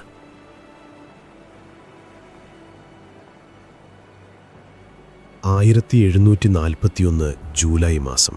കുളച്ചലിന്റെ ആകാശത്ത് പതിയെ ഒരു വലിയ മാറ്റം സംഭവിക്കുകയായിരുന്നു. അറബിക്കടലിനു മുകളിൽ കറുത്ത കാർമേഘങ്ങൾ വലിയൊരു പർവ്വതം പോലെ ഉരുണ്ടുകൂടി. പ്രകൃതി പോലും ആ വലിയ യുദ്ധത്തിന്റെ ഗതി മാറ്റാൻ ഒരുങ്ങുകയാണെന്ന് തോന്നിപ്പിക്കുന്ന നിമിഷങ്ങൾ. അതെ, പശ്ചിമഘട്ടത്തിൽ നിന്നും തണുത്ത കാറ്റിനൊപ്പം കേരളത്തിന്റെ സ്വന്തം കാലവർഷം ആ കടൽ തീരത്തേക്ക് ഇരച്ചെത്തുകയാണ്. വലിയ ഇടിമുഴക്കത്തോടെ ആർത്തലച്ചു പെയ്യുന്ന ഒരു വലിയ പേമാരി കുളച്ചലിന്റെ മണ്ണിലേക്ക് വീഴാൻ തുടങ്ങി. ദിവസങ്ങളായി വെയിലും ചൂടും സഹിച്ച് തളർന്നിരുന്ന ഡച്ച് പട്ടാളക്കാർക്ക് ഈ മഴ ആദ്യമൊരു ആശ്വാസമായി തോന്നിയെങ്കിലും അതൊരു വലിയ മരണക്കെണിയാണെന്ന് മനസ്സിലാക്കാൻ അവർക്കധികം സമയം വേണ്ടി വന്നില്ല. യൂറോപ്യൻ സൈന്യങ്ങളുടെ ഏറ്റവും വലിയ കരുത്ത് അവരുടെ ആധുനിക തോക്കുകളായ മസ്കറ്റുകളും പീരങ്കികളുമാണ്. എന്നാൽ ഈ ആയുധങ്ങളുടെ ഏറ്റവും വലിയ ശത്രു വെള്ളമാണ്. 18-ാം നൂറ്റാണ്ടിലെ തോക്കുകൾ പ്രവർത്തിക്കണമെങ്കിൽ അതിലെ വെടിമരുന്നിൽ ഒരു ചെറിയ തീപ്പൊരി വീഴണം. മഴവെള്ളം വീണ് വെടിമരുന്ന് നനഞ്ഞാൽ പിന്നെ ആ വലിയ തോക്കുകൾ വെറുമൊരു ഇരുമ്പുദണ്ട് മാത്രമായി മാറും. കുളച്ചലിലെ ആ വലിയ മഴയിൽ ഡച്ചുകാരുടെ ക്യാമ്പ് പൂർണ്ണമായും വെള്ളത്തിലായി. അവരുടെ തോക്കുകളിലെ വെടിമരുന്ന് നനഞ്ഞു കുതിർന്നു. പീരങ്കികൾക്കുള്ളിൽ വെള്ളം നിറഞ്ഞു. വലിയ പ്ലാസ്റ്റിക് കവറുകളോ വാട്ടർ പ്രൂഫ് സംവിധാനങ്ങളോ ഇല്ലാത്ത ആ കാലത്ത് തങ്ങളുടെ ജീവൻ രക്ഷിക്കേണ്ട ആയുധങ്ങൾ ഉപയോഗശൂന്യമാകുന്നത് ഡച്ചു പട്ടാളക്കാർ വലിയ ഭയത്തോടെയാണ് നോക്കി നിന്നത്. എന്നാൽ ഈ കനത്ത മഴ മാർത്താണ്ഡവർമ്മയുടെ സൈന്യത്തിന് വലിയൊരു അനുഗ്രഹമായിരുന്നു. കാരണം അവരുടെ പ്രധാന ആയുധങ്ങൾ തോക്കുകളല്ലായിരുന്നു, മറിച്ച് വാളുകളും പരിചകളും നീളൻ കുന്തങ്ങളും അമ്പും വില്ലുമായിരുന്നു. മഴ പെയ്താൽ ഈ ഇരുമ്പായുധങ്ങൾക്ക് യാതൊരു കേടുപാടുകളും സംഭവിക്കില്ല. മാത്രവുമല്ല, മഴയും ചെളിയും നിറഞ്ഞ ഭൂപ്രകൃതിയിൽ എങ്ങനെ പൊരുതണമെന്ന് തിരുവിതാംകൂറിലെ നായർ പടയാളികൾക്കും ഗറില്ല പോരാളികൾക്കും വളരെ കൃത്യമായി അറിയാമായിരുന്നു. ഉപരോധം അതിൻ്റെ ഏറ്റവും രൂക്ഷമായ അവസ്ഥയിൽ നിൽക്കുകയാണ്. ഡച്ചുകാർക്ക് കടലിൽ നിന്നും സഹായം ലഭിക്കാതിരിക്കാൻ മത്സ്യത്തൊഴിലാളികൾ തങ്ങളുടെ വലിയ വള്ളങ്ങളുമായി ആ മഴയത്തും നടുക്കടലിൽ കാവൽ കിടക്കുന്നുണ്ട്. ഡച്ചു ക്യാമ്പിലെ പട്ടാളക്കാർ പട്ടിണിയും രോഗങ്ങളും കാരണം വലിയ ദുരിതത്തിലാണ്. തങ്ങളുടെ വെടിമരുന്ന് പൂർണ്ണമായും നനഞ്ഞു പോകുന്നതിന് മുൻപ് ഈ ഉപരോധം ഭേദിച്ചു പുറത്തു കടന്നില്ലെങ്കിൽ എല്ലാവരും മരിച്ചു വീഴുമെന്ന് ക്യാപ്റ്റൻ ഡി ലെനോയ്ക്ക് ഉറപ്പായി. അങ്ങനെ ഓഗസ്റ്റ് പകുതിയോടുകൂടിയുള്ള ആ വലിയ ദിവസം വന്നെത്തുകയാണ്. ചരിത്രം ശ്വാസമടക്കി പിടിച്ചുനിന്ന ആ വിധിനിർണായകമായ നിമിഷം. ഡച്ച് സൈന്യം തങ്ങളുടെ കോട്ടയ്ക്കുള്ളിൽ അവശേഷിക്കുന്ന വെടിമരുന്നുപയോഗിച്ച് അവസാനത്തെ ഒരു പോരാട്ടത്തിന് തയ്യാറെടുക്കുന്നു. എന്നാൽ മാർത്താണ്ഡവർമ്മ അതിനു മുൻപ് തന്നെ തന്റെ നീക്കം ആരംഭിച്ചിരുന്നു. തിരുവിതാംകൂർ സൈന്യത്തിന്റെ നിരന്തരമായ ചെറിയ ആക്രമണങ്ങൾ ഡച്ച് കോട്ടയ്ക്ക് നേരെ നടന്നുകൊണ്ടിരുന്നു. ഇതിനിടയിലാണ് ആ വലിയ സംഭവം നടക്കുന്നത്. തിരുവിതാംകൂർ സൈന്യത്തിന്റെ ഭാഗത്തുനിന്നും തൊടുത്തുവിട്ട തീപ്പന്തങ്ങളോ അതോ പഴുപ്പിച്ച പീരങ്കിയുണ്ടയോ ആണോ എന്നിന്നും ചരിത്രകാരന്മാർക്കിടയിൽ തർക്കമുണ്ടെങ്കിലും തീജ്വാലകൾ വമിക്കുന്ന ആ വലിയ ആയുധം മഴയെയും കാറ്റിനെയും വകഞ്ഞുമാറ്റി നേരെ ചെന്ന് വീണത് ഡച്ചുകാരുടെ ഏറ്റവും പ്രധാനപ്പെട്ട ടെന്റിന് മുകളിലായിരുന്നു. അതവരുടെ വെടിമരുന്നുശാലയായിരുന്നു, അഥവാ ആഴ്സണൽ.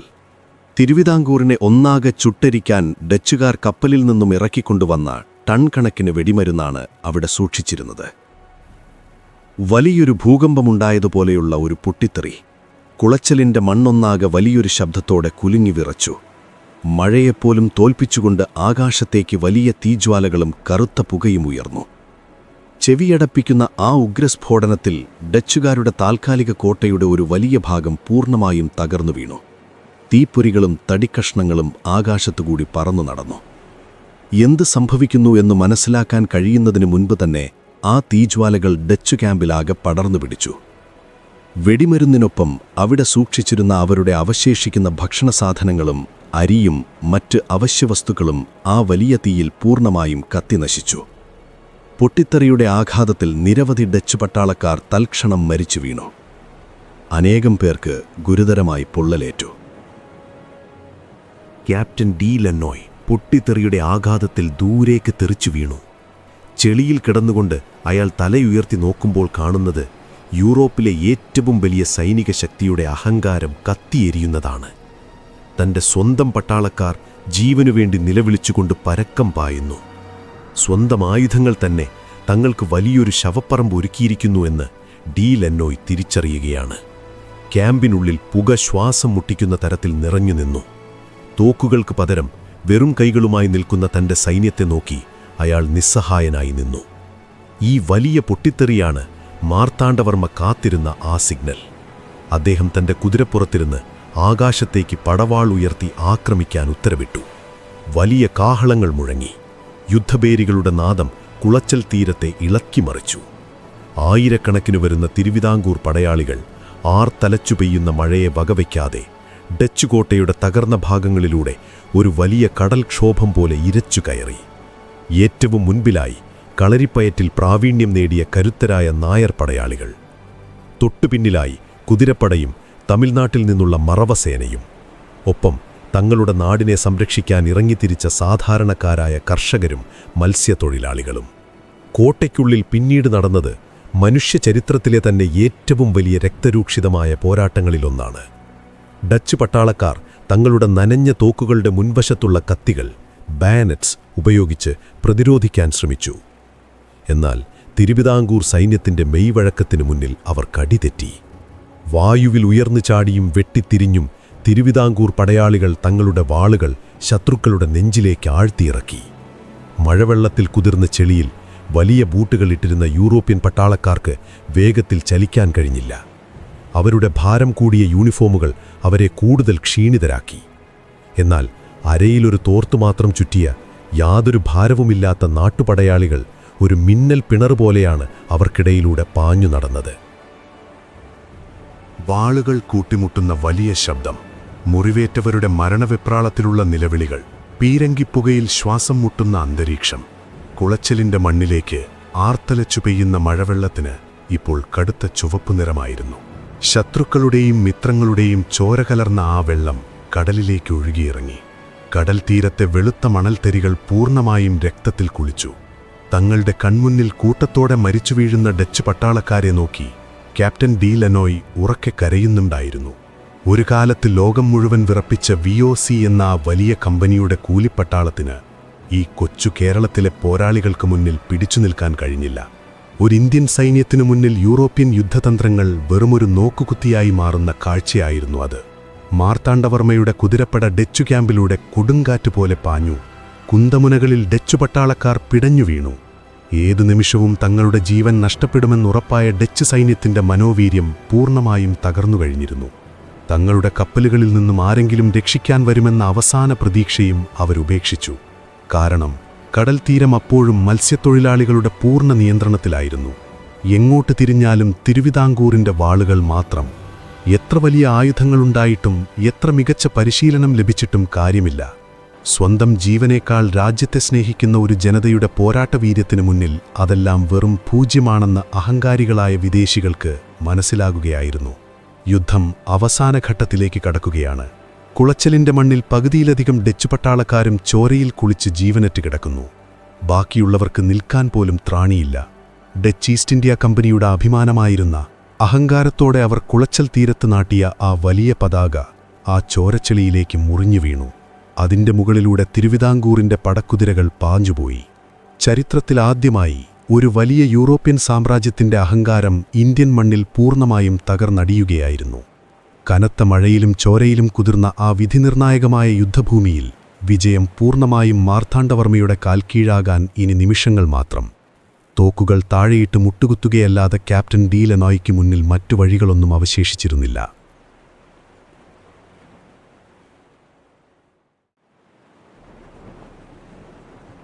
കുളച്ചലിന്റെ മണ്ണിൽ പെയ്തിറങ്ങിയ ആ വലിയ പേമാരി സാവധാനം തോർന്നു തുടങ്ങുകയാണ്. ഇടിമുഴക്കങ്ങളും കാറ്റിന്റെ ഇരമ്പലും അവസാനിച്ചിരിക്കുന്നു. വെടിമരുന്ന് ശാലയിലുണ്ടായ വലിയ പൊട്ടിത്തെറിയുടെ പുകച്ചുരുളുകൾ അറബിക്കടലിൽ നിന്നുള്ള കാറ്റിൽ പതിയെ മാഞ്ഞു തുടങ്ങി. എന്നാൽ ആ കടൽ തീരം അന്നുവരെ കണ്ടിട്ടില്ലാത്തത്ര ഭയാനകമായൊരു കാഴ്ചയായിരുന്നു അവിടെയുണ്ടായിരുന്നത്. എങ്ങോട്ട് നോക്കിയാലും തകർന്നു വീണ കോട്ടമതിലുകൾ, കത്തിയെരിഞ്ഞ കൂടാരങ്ങൾ, ചോരയിൽ കുളിച്ചുകിടക്കുന്ന ഡച്ച് പട്ടാളക്കാരുടെ ശരീരങ്ങൾ, പരിക്കേറ്റ് നിലവിളിക്കുന്ന വിദേശ പടയാളികളുടെ ശബ്ദം ആ അന്തരീക്ഷത്തെ കൂടുതൽ ഭീതിജനകമാക്കി. അവരുടെ ഇടയിലൂടെ യാതൊരു പരിക്കുകളുമേൽക്കാതെ തിളങ്ങുന്ന വാളുകളുമായി കാവൽ നിൽക്കുന്ന തിരുവിതാംകൂറിന്റെ വീരപോരാളികൾ. ക്യാപ്റ്റൻ യുസ്റ്റേഷ്യസ് ഡി ലെനോയ് ആ ചോരച്ചെളിയിൽ മുട്ടുകുത്തി നിൽക്കുകയാണ്. അയാളുടെ വിലകൂടിയ യൂറോപ്യൻ സൈനിക വസ്ത്രങ്ങൾ പൂർണ്ണമായും ചെളിയിലും ചോരയിലും കുതിർന്നിരിക്കുന്നു. അഹങ്കാരം നിറഞ്ഞിരുന്ന ആ മുഖത്ത് ഇപ്പോൾ വലിയൊരു ശൂന്യതയും മരണഭയവും മാത്രമേയുള്ളൂ. അയാൾ പതിയെ ചുറ്റും നോക്കി. തന്റെ കൂടെ വന്ന ആധുനിക ആയുധങ്ങളുണ്ടായിരുന്ന ആ വലിയ സൈന്യത്തിന്റെ പകുതിയിലധികവും മണ്ണോട് ചേർന്നിരിക്കുന്നു. അവശേഷിക്കുന്ന ഡച്ച് പട്ടാളക്കാർ തോക്കുകൾ നഷ്ടപ്പെട്ട് തിരുവിതാംകൂർ സൈന്യത്തിന്റെ വാളുകൾക്ക് നടുവിൽ വിറച്ചു നിൽക്കുകയാണ്. ഒരുപക്ഷെ ഒരു കയ്യബദ്ധം കാട്ടിയാൽ തിരുവിതാംകൂർ ഭടന്മാരുടെ മൂർച്ചയേറിയ വാളുകൾ തങ്ങളുടെ കഴുത്തറുക്കുമെന്ന് അവർക്ക് കൃത്യമായി അറിയാമായിരുന്നു. താൻ അഹങ്കാരത്തോടെ കെട്ടിപ്പൊക്കിയ ആ താൽക്കാലിക കോട്ടയുടെ നടുവിലായി നിന്നിരുന്ന കുടിമരം തകർന്നു വീണിരിക്കുന്നത് ഡി ലെനോയ് കണ്ടു. ലോകത്തെ മുഴുവൻ വിറപ്പിച്ച ഡച്ച് ഈസ്റ്റ് ഇന്ത്യ കമ്പനിയുടെ VOC എന്നെഴുതിയ ആ വലിയ പതാക ഒരു സാധാരണ നായർ പടയാളിയുടെ കാൽ കീഴിൽ ചെളിയിൽ പുതഞ്ഞുകിടക്കുകയാണ്. ഇനി യാതൊരു രക്ഷയുമില്ലെന്ന് അയാൾക്ക് പൂർണ്ണമായും ബോധ്യമായി. കരയിലുള്ള തിരുവിതാംകൂർ സൈന്യത്തെയും കടലിലുള്ള കുളച്ചൽ മത്സ്യത്തൊഴിലാളികളെയും മറികടന്ന് ഒരാൾക്ക് പോലും ജീവനോടെ പുറത്തുപോകാൻ കഴിയില്ല. ഡി ലെനോയുടെ തല താണു. യൂറോപ്പിലെ ഏറ്റവും മികച്ച സൈനിക അക്കാഡമികളിൽ നിന്നും പഠിച്ചിറങ്ങിയ ആ ക്യാപ്റ്റൻ തന്റെ തോൽവി പൂർണ്ണമായും അംഗീകരിക്കുകയാണ്. അയാൾ പതിയെ എഴുന്നേറ്റ് നിന്നു. എന്നിട്ട് തൻ്റെ അരയിൽ കിടന്നിരുന്ന ഡച്ച് അധികാരത്തിൻ്റെ ചിഹ്നമായ ആ വലിയ വാൾ ഊരിയെടുത്തു. തിരുവിതാംകൂർ പടയാളികൾ പെട്ടെന്ന് ജാഗരൂകരായി തങ്ങളുടെ ആയുധങ്ങൾ ഉയർത്തി. എന്നാൽ യുസ്റ്റേഷ്യസ് ഡി ലെനോയ് ആക്രമിക്കാനായിരുന്നില്ല അതെടുത്തത്. അയാൾ ആ വാൾ അവരുടെ മുന്നിൽ ആ കുളച്ചലിൻ്റെ മണ്ണിലേക്ക് ഉപേക്ഷിക്കുകയായിരുന്നു. അതൊരു വലിയ സിഗ്നലായിരുന്നു. തങ്ങളുടെ കമാൻഡർ ആയുധം താഴെ വയ്ക്കുന്നത് കണ്ടതോടെ അവശേഷിച്ച ഡച്ച് പട്ടാളക്കാർ ഓരോരുത്തരായി തങ്ങളുടെ കയ്യിലുണ്ടായിരുന്ന തോക്കുകളും കത്തികളും ചെളിയിലേക്ക് വലിച്ചെറിഞ്ഞു. എന്നിട്ട് 2 കൈകളും മുകളിലേക്ക് ഉയർത്തി അവർ മുട്ടുകുത്തി നിന്നു. 1741 ഓഗസ്റ്റ് മാസം. തീയതിയെ ചൊല്ലി ചരിത്രകാരന്മാർക്കിടയിൽ ചെറിയ തർക്കങ്ങളുണ്ടെങ്കിലും ജൂലൈ അവസാനവും ഓഗസ്റ്റ് ആദ്യവാരത്തിനിടയിലുമുള്ള ഒരു സുപ്രധാന ദിവസം. അതൊരു സാധാരണ കീഴടങ്ങലായിരുന്നില്ല. ഏഷ്യൻ ചരിത്രത്തിലെ, വിശേഷിച്ച് ഇന്ത്യൻ ചരിത്രത്തിലെ തന്നെ ഏറ്റവും വലിയ, ഏറ്റവും തിളക്കമുള്ള സുവർണ അധ്യായങ്ങളിൽ ഒന്നാണ് അവിടെ പിറന്നു വീണത്. അതുവരെ ലോകചരിത്രം കണ്ടിരുന്നത് വിദേശ ശക്തികൾക്ക് മുന്നിൽ മുട്ടുകുത്തുന്ന, അവരുടെ ആയുധങ്ങൾക്ക് മുന്നിൽ ഭയം നോടുന്ന ഏഷ്യൻ രാജ്യങ്ങളെയും ആഫ്രിക്കൻ രാജ്യങ്ങളെയുമാണ്. എന്നാൽ ഇവിടെ ഈ കൊച്ചു കേരളത്തിലെ കുളച്ചൽ തീരത്ത് സകല ആധുനിക സജ്ജീകരണങ്ങളുമുള്ള വലിയൊരു യൂറോപ്യൻ നാവികസേന ഇന്ത്യൻ മണ്ണിലെ ഒരു നാട്ടുരാജാവിനു മുന്നിൽ നിരുപാധികം അടിയറവ് പറയുകയാണ്. ഇന്ത്യൻ മണ്ണിൽ ഒരു സായുധ വിദേശ ശക്തി പൂർണ്ണമായും കീഴടങ്ങുന്ന ആ വിസ്മയകരമായ കാഴ്ച. ഐതിഹാസികമായ കുളച്ചൽ യുദ്ധം തിരുവിതാംകൂർ പൂർണ്ണമായും വിജയിച്ചിരിക്കുന്നു. ഈ വിജയത്തിൻ്റെ വ്യാപ്തി നമ്മൾ ഇന്ന് ചിന്തിക്കുന്നതിലും എത്രയോ വലുതായിരുന്നു എന്നറിയണമെങ്കിൽ അക്കാലത്തെ ഇന്ത്യയുടെ അവസ്ഥ കൂടി നമ്മൾ മനസ്സിലാക്കണം. ഈ യുദ്ധം കഴിഞ്ഞു വർഷങ്ങൾക്ക് ശേഷം നടന്ന പ്ലാസി യുദ്ധത്തിലും ബക്സർ യുദ്ധത്തിലുമൊക്കെ വലിയ ഇന്ത്യൻ രാജാക്കന്മാർ യൂറോപ്യൻ ശക്തികൾക്ക് മുന്നിൽ തകർന്നടിയുന്നതാണ് ലോകം കണ്ടത്. വിദേശികളുടെ പീരങ്കികൾക്ക് മുന്നിൽ ഇന്ത്യക്കാർക്ക് പിടിച്ചു നിൽക്കാൻ കഴിയില്ലെന്ന വലിയൊരു മിഥ്യാധാരണ അന്ന് ലോകമെമ്പാടുമുണ്ടായിരുന്നു. വൈറ്റ് സുപ്രീമസി അഥവാ വെള്ളക്കാരുടെ സൈനിക അജയ്യത എന്ന ആ വലിയ അഹങ്കാരത്തെയാണ് കുളച്ചലിൻ്റെ മണ്ണിൽ വെറും വാളും പരിചയം കൊണ്ട് മാത്രം മാർത്താണ്ഡവർമ്മ തകർത്തെറിഞ്ഞത്. യൂറോപ്യൻ സൈന്യത്തെ അവരുടെ തന്ത്രങ്ങളിൽ തന്നെ കുടുക്കി ഒരു ഏഷ്യൻ രാജാവ് പരാജയപ്പെടുത്തിയത് ലോകം മുഴുവൻ വലിയ അത്ഭുതത്തോടെയാണ് നോക്കിക്കണ്ടത്. തിരുവിതാംകൂർ സൈന്യം തങ്ങളുടെ വലിയ കാഹളങ്ങൾ മുഴക്കി. കുളച്ചലിന്റെ ആകാശത്തേക്ക് വിജയഭേരികൾ ഉയർന്നു. തങ്ങളുടെ വാളുകൾ വായുവിൽ വീശി ആ പോരാളികൾ ആർപ്പു വിളിച്ചു. കടലിൽ കാവൽ കിടന്നിരുന്ന മത്സ്യത്തൊഴിലാളികൾ തങ്ങളുടെ വള്ളങ്ങളിലിരുന്ന് വിജയത്തിന്റെ ശംഖമുഴക്കി. ആ വലിയ ശബ്ദം കേട്ടാണ് കടലിൽ സുരക്ഷിതമായ അകലത്തിൽ നങ്കൂരമിട്ടിരുന്ന് ഡച്ച് കപ്പലുകളിലെ ഉദ്യോഗസ്ഥർ തീരത്തേക്ക് നോക്കുന്നത്. തങ്ങളുടെ സൈന്യം പൂർണ്ണമായും തകർക്കപ്പെട്ടെന്നും ക്യാപ്റ്റൻ ഡി ലെനോയ് ഉൾപ്പെടെയുള്ളവർ കീഴടങ്ങിയെന്നും അവർ ദൂരദർശിനിയിലൂടെ കണ്ടു മനസ്സിലാക്കി. ഇനി അവിടെ നിന്നിട്ട് യാതൊരു കാര്യവുമില്ലെന്ന് അവർക്ക് വ്യക്തമായി. കാരണം ഏതു നിമിഷവും തിരുവിതാംകൂറിന്റെ പീരങ്കികൾ തങ്ങൾക്ക് നേരെ ഗർജിക്കുമെന്നവർ ഭയന്നു. വലിയ നാണക്കേടോടെ ഡച്ച് കപ്പലുകൾ തങ്ങളുടെ നങ്കൂരം പിൻവലിച്ച് പായ്മരങ്ങൾ ഉയർത്തി കുളച്ചൽ തീരത്തുനിന്നും സിലോണിലേക്കും കൊച്ചിയിലേക്കും പ്രാണനും കൊണ്ട് ഓടിമറയുകയാണ്. തങ്ങളെ രക്ഷിക്കാൻ വന്ന കപ്പലുകൾ തിരിഞ്ഞോടുന്നത് കണ്ട് ക്യാപ്റ്റൻ ഡി ലെന്നോയ്ക്കും സംഘത്തിനും വലിയ അപമാനം തോന്നി. ആയുധങ്ങൾ ഉപേക്ഷിച്ച് മുട്ടുകുത്തി നിൽക്കുന്ന 24ഓളം വരുന്ന പ്രധാന ഡച്ച് ഉദ്യോഗസ്ഥരെയും മറ്റു പട്ടാളക്കാരെയും തിരുവിതാംകൂർ ഭടന്മാർ വലിയ വടങ്ങൾ ഉപയോഗിച്ച് ബന്ധിച്ചു. ക്യാപ്റ്റൻ ഡി ലെന്നോയ്, ക്യാപ്റ്റൻ ഡോൺഹോഫ് എന്നീ വലിയ കമാൻഡർമാരുടെ കൈകളിൽ ഇരുമ്പ് ചങ്ങലകൾ വീണു. അവരെ എല്ലാവരെയും ഒരു ഘോഷയാത്രയായി പത്മനാഭപുരം കൊട്ടാരത്തിലേക്ക് മാർത്താണ്ഡവർമ്മയുടെ മുന്നിലേക്ക് കൊണ്ടുപോവുകയാണ്. പോകുന്ന വഴിയിലുടനീളം നാട്ടുകാർ വലിയ ആവേശത്തോടെയാണ് അവരെ നോക്കിക്കണ്ടത്. തങ്ങളെ ഇത്രയും കാലം ദ്രോഹിച്ച, തങ്ങളുടെ രാജ്യത്തെ കൊള്ളയടിക്കാൻ വന്ന വിദേശികൾ തലകുനിച്ച ചങ്ങലകളിൽ ബന്ധിക്കപ്പെട്ട് നടന്നു നീങ്ങുന്നത് ജനങ്ങൾക്ക് വലിയൊരാശ്വാസമായിരുന്നു. അതേസമയം യുദ്ധഭൂമിയിൽ നിന്നും തിരുവിതാംകൂർ സൈന്യം പിടിച്ചെടുത്തത് വലിയൊരു സമ്പത്താണ്.